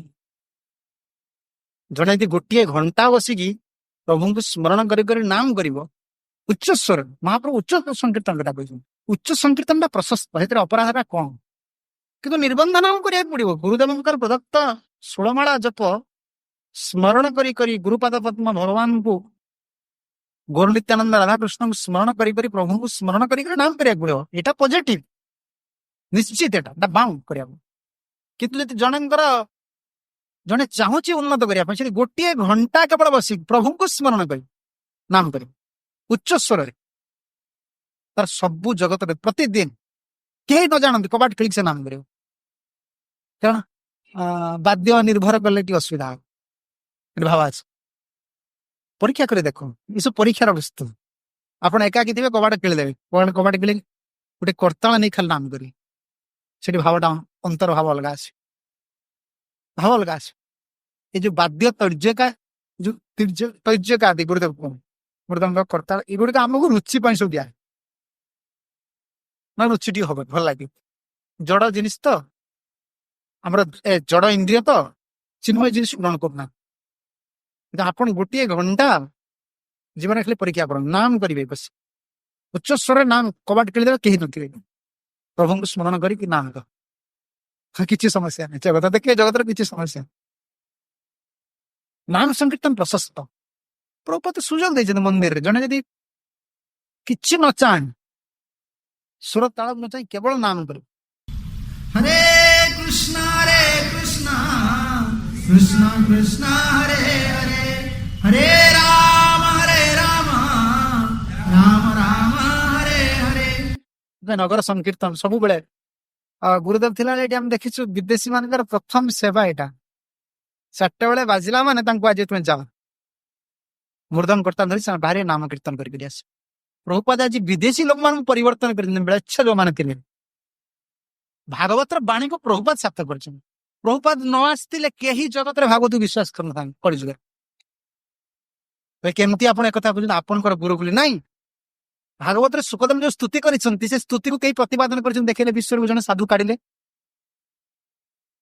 ସୁଖଦେବ ସ୍ତୁତି କରିଛନ୍ତି ନା, କିରାତ ହୁଣାନ୍ଦ ପୁଲିନ୍ଦ ପୁଲକସା ଆଭୀର ଗୁହା ଜବନ କସାଦୟ ଯେ ଅନ୍ୟ ଚ ପାପା ଯଦୁପାଶ୍ରୟ ଶ୍ରୟା ଶୁଦ୍ଧ୍ୟନ୍ତି ତସ୍ମୈ ପ୍ରଭୁ ବିଷ୍ଣବେନ। ସେ ପ୍ରଭୁ ବିଷ୍ଣୁଙ୍କୁ ପ୍ରଣାମ କରୁଛନ୍ତି, ମଙ୍ଗଳାଚରଣ କରିନାହାନ୍ତି। ଭାବରତ ରହୁଛନ୍ତି, ମଙ୍ଗଳାଚରଣ କରିନାହାନ୍ତି। ସେ ଆମେ ପ୍ରବଚନ ଆରମ୍ଭ କରିବା ପରେ ମଙ୍ଗଳାଚରଣ କରୁଛେ କି ନାହିଁ? ଗୁରୁଦେବଙ୍କୁ ସ୍ମରଣ କରୁଛେ, ବୈଷ୍ଣବଙ୍କୁ ସ୍ମରଣ କରୁଛେ, ଇଷ୍ଟଙ୍କୁ ସ୍ମରଣ କରୁଛେ, ପ୍ରଭୁଙ୍କୁ ଗ୍ରନ୍ଥଙ୍କୁ ସ୍ମରଣ କରୁଛେ, ଆପଣ ମଙ୍ଗଳାଚରଣ କହିଲେ। ସୁଖଦେବ ଏତେ ଭାବାବିଶ୍ଵ ଶାନ୍ତ, ମଙ୍ଗଳାଚରଣ କରିନାହାନ୍ତି, ପ୍ରବଚନ ଆରମ୍ଭ ହେଇଗଲେ। ମଙ୍ଗଳାଚରଣ ପରେ କରୁଛନ୍ତି। ମଙ୍ଗଳାଚରଣ କଲାବେଳେ ସେତେବେଳେ ପ୍ରଭୁଙ୍କର କୀର୍ତ୍ତି କଥା ମନେ ପଡିଯାଉଛି। किरात हुणांद पुलिंद पुलकसा, किरात हुणांद पुलिंद पुलकसा आभीर गुहा जबन कसा दयो, ये सब नीचे जाती। प्रभुपाद भागवत पढ़ु लिखि लक्षण किए किए जबन ये माने मुसलमान ख्रिस्टियान ब्लैक्स सब लिखि जे अन्य च पापा जदुपाश्रय मु एति सुखते बोलते मु एति पापींकर नाम देली आउ जते पापी रहिले जहां को आश्रय कले शुद्ध हे आंती से प्रभु विष्णु प्रणाम एरा सार्थक की करथिले मध्य मांस रे जो माने बुड़ी की रहिथिले जो माने गोमांस जहांकर आहार मध्य जो मानकर जब पानी से मान को प्रभुपाद परिवर्तन कले भागवत वाणी को सुखदेवंकर अंतर धन को चरितार्थ कले केवल नाम द्वारा 70 वर्ष अंतर प्राण आज भी प्रभुपाद महामंत्र देख जो स्वर गाँव अंतर डाक से कान भर पशि आत्मा कंदन आत्मा को स्पर्श कर मनर कथा मन को छुईब मनर जिते सजाड़ी कह मन को टच कर आत्मा को टच कर आत्मार क्रंदन प्रभुंकर महाप्रभुंकर बाणी सार्थक हम गुरुदेवंकर मो बाणी को प्रचार करी गुरुदेव पर कृपा लाभ करी सार्थक करदे केवल नाम करी केवल महामंत्र करी एत बड़ संस्था को सी कर केवल नाम तार मध्य सर्वश्रेष्ठ नाम संगीत प्रेमानंद ठाकुर से कथा कहते कतक सुकृति फले मनुष्य उत्तम कूले चिंता करंतु ना केते सुकृति वाला आज मनीष जन्म पाई पुणी मनीष ना उत्तम कूले जन्म होती भल घर कि भुवनेश्वर जी भी रही कौन तांकर अभाव किसी अच्छी बहुत टंका पैसा अच्छे पुणी उत्तम कूल जन्म जी भारत वर्ष ये कहते भारत वर्ष जन्म भारत वर्ष देवता मान जन्म ग्रहण करने चाहूँ किंतु धन केवल एत सुजोग ना धन्य कलिजुग ताते अलग कलिजुग अलग लोक जन्म होती आम धन्य कली जन्म होइछे ये कलिटा को धन्य कली कह जाए कहीं धन्य कली ना श्रीकृष्ण चैतन्य महाप्रभु स्वयं कृष्ण जे स्वयं नाम प्रदान करने प्रेम प्रदान करने आसते प्रकाशिले नाम मात्र धर्म एठी 100 वर्ष आम जीवन ना छुआटी बेलू 15-20 वर्ष नाम कर बला बेलू 10-15 वर्ष नाम करेंगे बंचिया वर्ष एति भर संसार कर्म करू शुद्ध भाव में नाम करदे भगवान पाइजा कलिजुग केते सुजोग देख किंतु सत्य जुग लक्ष वर्ष बंचब ता भीतर केते हजार वर्ष आखि बुझी बुझी बुझी बुझी पुणी भगवान जो अंतर भीतर ध्यान को आसिले तो पाइल नंगा धन्य कलिजुगटा धन्य ना अलग जुग धन्य कलो खलो भविष्यन्ति नारायण परायण एकादश स्कंद भागवत सुत गोस्वामी सोनकादि ऋषि मान आरंभ श्लोक बहुत सुंदर श्लोक कलो खलो भविष्यन्ति नारायण परायण अलग जुगर लोक मैंने कलिजुगर जन्म होगा इच्छा कर कहीं कलो खलु भविष्यन्ति नारायण परायण कलिजुगर नारायण परायण हवा बहुत सुविधा अलग जुग मान एत सत्संग हुए यज्ञ चलला तो त्रेतार यज्ञ चल द्वापर अर्चन चलला आप घर ठाकुर पूजा मो घर ठाकुर पूजा आ सत्संग के तो समय अच्छे बहुत कम कलिजुगर ध्यान समस्त ध्यान बस सत्संग कहीं हरिकथा कहीं नाम कीर्तन कहीं कलिजुगर एगुड़ी बहुत सुजोग से कहते धन्य कली प्रेमानंद कहते ठीक अच्छे तुम्हें यदि कलिजुग को विश्वास करना नाम को विश्वास करो ना सब शास्त्र खेलाओ देख कलिजुग धन्य कि नहीं विचारिया देखो तंत्र सर्वश्रेष्ठ कृष्ण मंत्र विचारिया देखो तंत्र सर्वश्रेष्ठ कृष्ण मंत्र उपासना हइया चेताई उपासना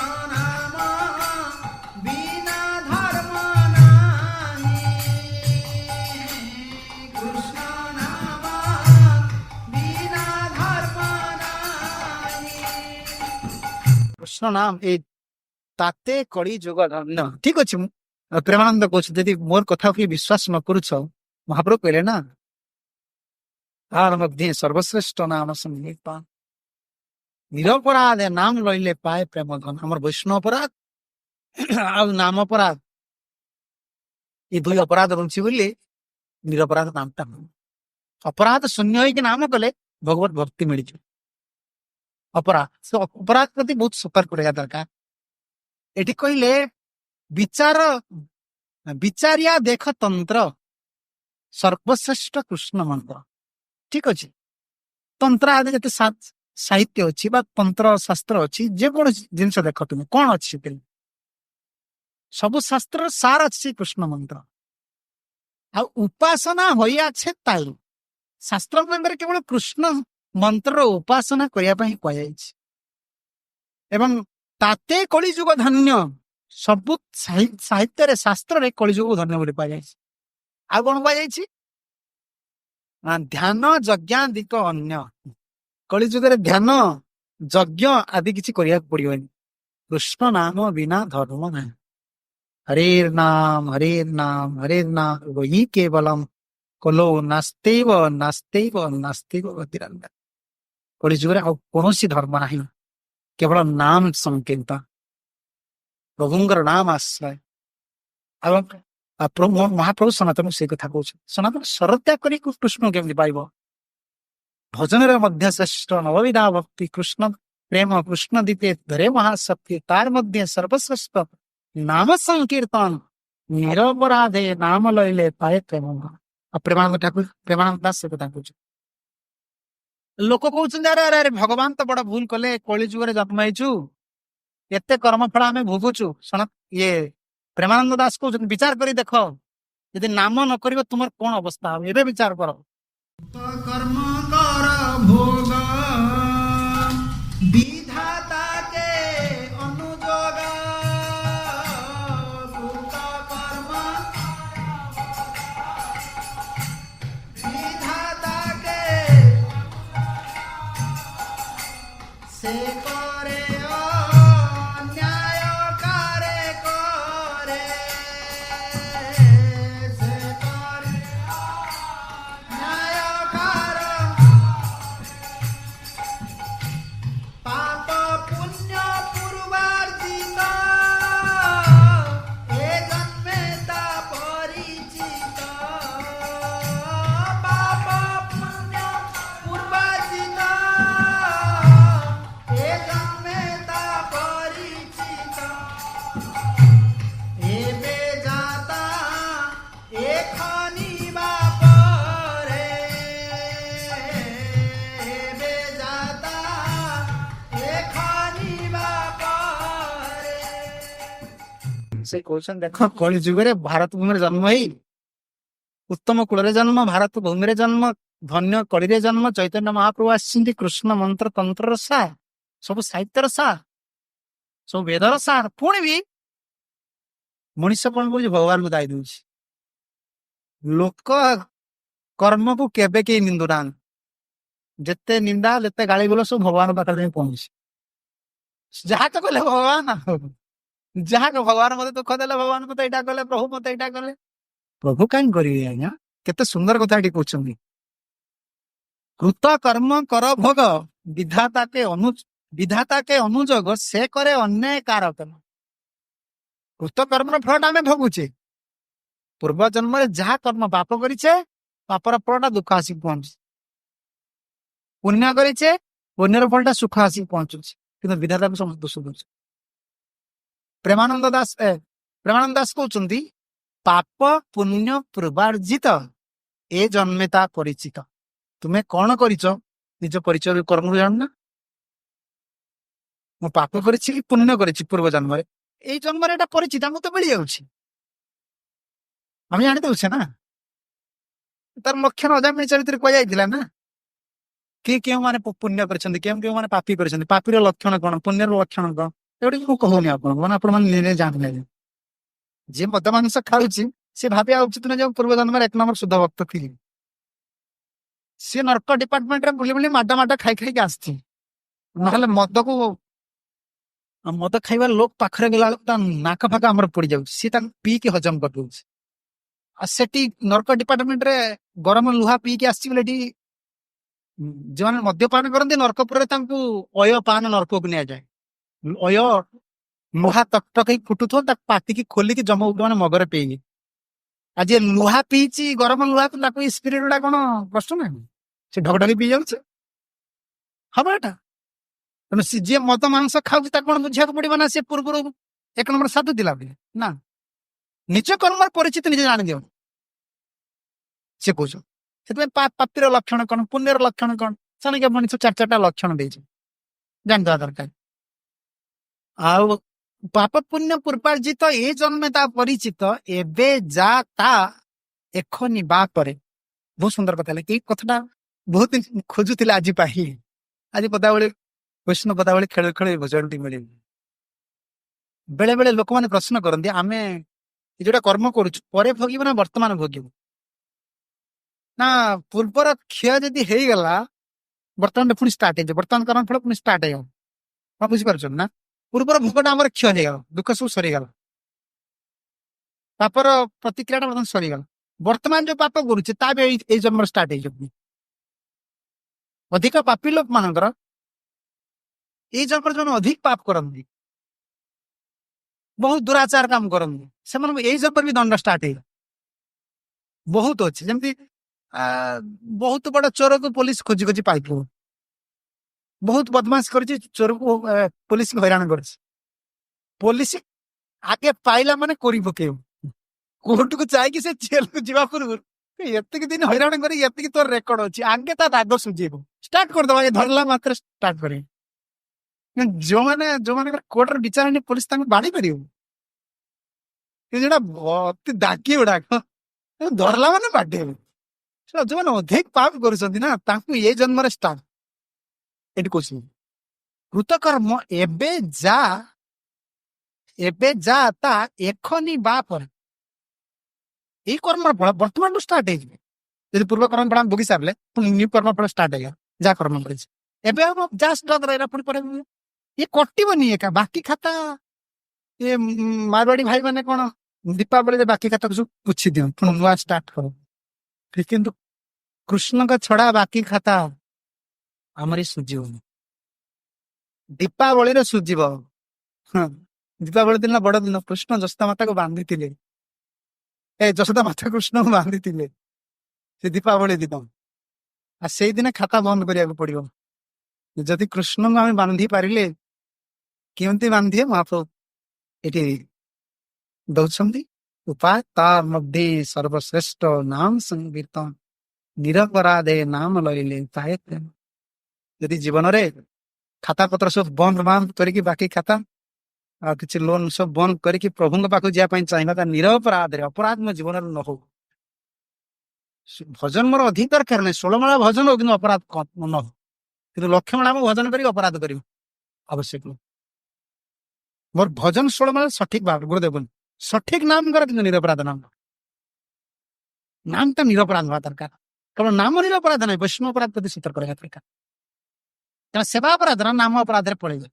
ସେବା ଅପରାଧର ନାମ ସୁଷ୍ଠ ନାମ କଲେ ପୂଜାରୀ ମାନେ ଯୋଉ ସେବା କରୁଛନ୍ତି ତାଙ୍କ ପାଇଁ ଜୀବ ଗୋସ୍ୱାମୀ ତାଙ୍କର ସେବା ଅପରାଧ କିଛି ରହୁଥିବ, କେତେବେଳେ ଅସୁବିଧା ଆସିଯାଉଛି, କେତେବେଳେ ଅଶୁଚି ବେଳେ ବି ଭୋଗ ଲଗୁଛୁ। ଅଶୁଚି ମାନେ ଭୋଗ ଲଗୁଛୁ ମାନେ ଲୁଗାଟା ବାଜିଗଲା ଭୋଗରେ, ଭୋଗଟା ମାରା କରିଦଉଛନ୍ତି, ଭୋଗ ଲଗା ହଉଛି ମନଟା ତାଙ୍କର ଗୋଟେ ଅଶୁଚି, ଗୋଟେ ଲୁଗାଟା ବାଜିବ। ତା ମନ ଏଇଠି ଯୋଉ ଅପରାଧ ଗୁଡିକ ରହୁଛି, ଏ ଅପରାଧ ଗୁଡିକ ଜୀବ ଗୋସ୍ୱାମୀ କହିଲେ ନାମରେ କଟିଯିବ। ସୁଷ୍ଠ ନାମ ଯୋଉ କରିବେ ପୂଜାରୀ ମାନଙ୍କ ପାଇଁ, ସେଥିପାଇଁ ଅଧିକା 2 ମାଳା ନାମ କୁହାଯାଇଛି। ନାମ କଲା ମାନେ ତାଙ୍କର ସେବା ଅପରାଧ ନାମ ଅପରାଧରେ କଟିଯିବ, କିନ୍ତୁ ବୈଷ୍ଣବ ଅପରାଧ କୋଉଥିରେ କଟିବନି। କଣ୍ଟା ଯୋଉ ବାଟେ ପଶିବ ସେ ବାଟେ ବାହାରିବ, ଏ ବଡ ସାବଧାନ। ସେଥିପାଇଁ ନିରପରାଧରେ ନାମ କଲେ କୃଷ୍ଣ ମିଳିବେ। ତେବେ ଆଉ ଭଜନ ଯାହା ଅବଶିଷ୍ଟ ଅଂଶରେ କାଲି ଏଇଠାରୁ ଆରମ୍ଭ ହେବେ। ମହାପ୍ରଭୁ ସନାତନକୁ ଏ ଶିକ୍ଷା ଦେଲା ପରେ ଆଉ 2ଟି ଲୀଳା ଅଛି, ଆଉ ଗୋଟିଏ ଲୀଳା କହିବି, କାରଣ ଆଉ ଅଲଗା ଗୋସାଇ ମାନଙ୍କର କଥା ହିଁ କହିବାକୁ ପଡିବ ନା। ତେଣୁ ଆଉ ଗୋଟିଏ ଲୀଳା କହିଲା ପରେ ମହାପ୍ରଭୁଙ୍କର ଅନୁମତି ନେଇ ସନାତନ ବୃନ୍ଦାବନକୁ ଫେରିବେ। ତାପରେ ବିଗ୍ରହ ହେଲା ଆସି କେମିତି ମଦନ ମୋହନ ପ୍ରକଟ। ଏକ କଥା ମୁଁ ବିଶ୍ରାମ ଦଉଛି, ମୋର ଏ ଦୋଷ ତ୍ରୁଟି ଥିବା ଆପଣମାନେ କ୍ଷମା କରିବେ। ଆଉ ଆପଣମାନେ ଶ୍ରଦ୍ଧାର ସହିତ ଶ୍ରବଣ କରୁଛନ୍ତି, ମତେ ବହୁତ ବିପଦ ସମୟରେ ଆପଣମାନେ ମତେ ସାହାଯ୍ୟ କରୁଛନ୍ତି। ଆଉ ଆପଣମାନଙ୍କ ନିକଟରେ ମୋର ଭଉଣୀ, ଆପଣ ମତେ ଆଶୀର୍ବାଦ କରନ୍ତୁ। ଆଉ ସମସ୍ତେ ସାତଟା ବେଳୁ ଆସିବାକୁ ଚେଷ୍ଟା କରିବେ, କାରଣ ଠିକ 9ଟାରେ ଆମ କଥା ବିଶ୍ରାମ ଦେବାକୁ ପଡିବ। ବୁନ୍ଦିରେ ଅନ୍ତବାସୀ ମାନେ ସ୍ୱୟଂ ପଡିବେ ମଙ୍ଗଳବାର 3टे। जय ग्रंथराज चैतन्य चरितामृत की जय, गौर नित्यानंद भगवान की जय, स्वर्ग गोस्वामी प्रभु की जय, प्रभुपाद जी महाराज की जय, गुरु गोविंद स्वामी श्री गुरुदेव की जय, अनंत कोटि वैष्णव भक्त वृंद की जय। गीता गौर प्रेमानंदे।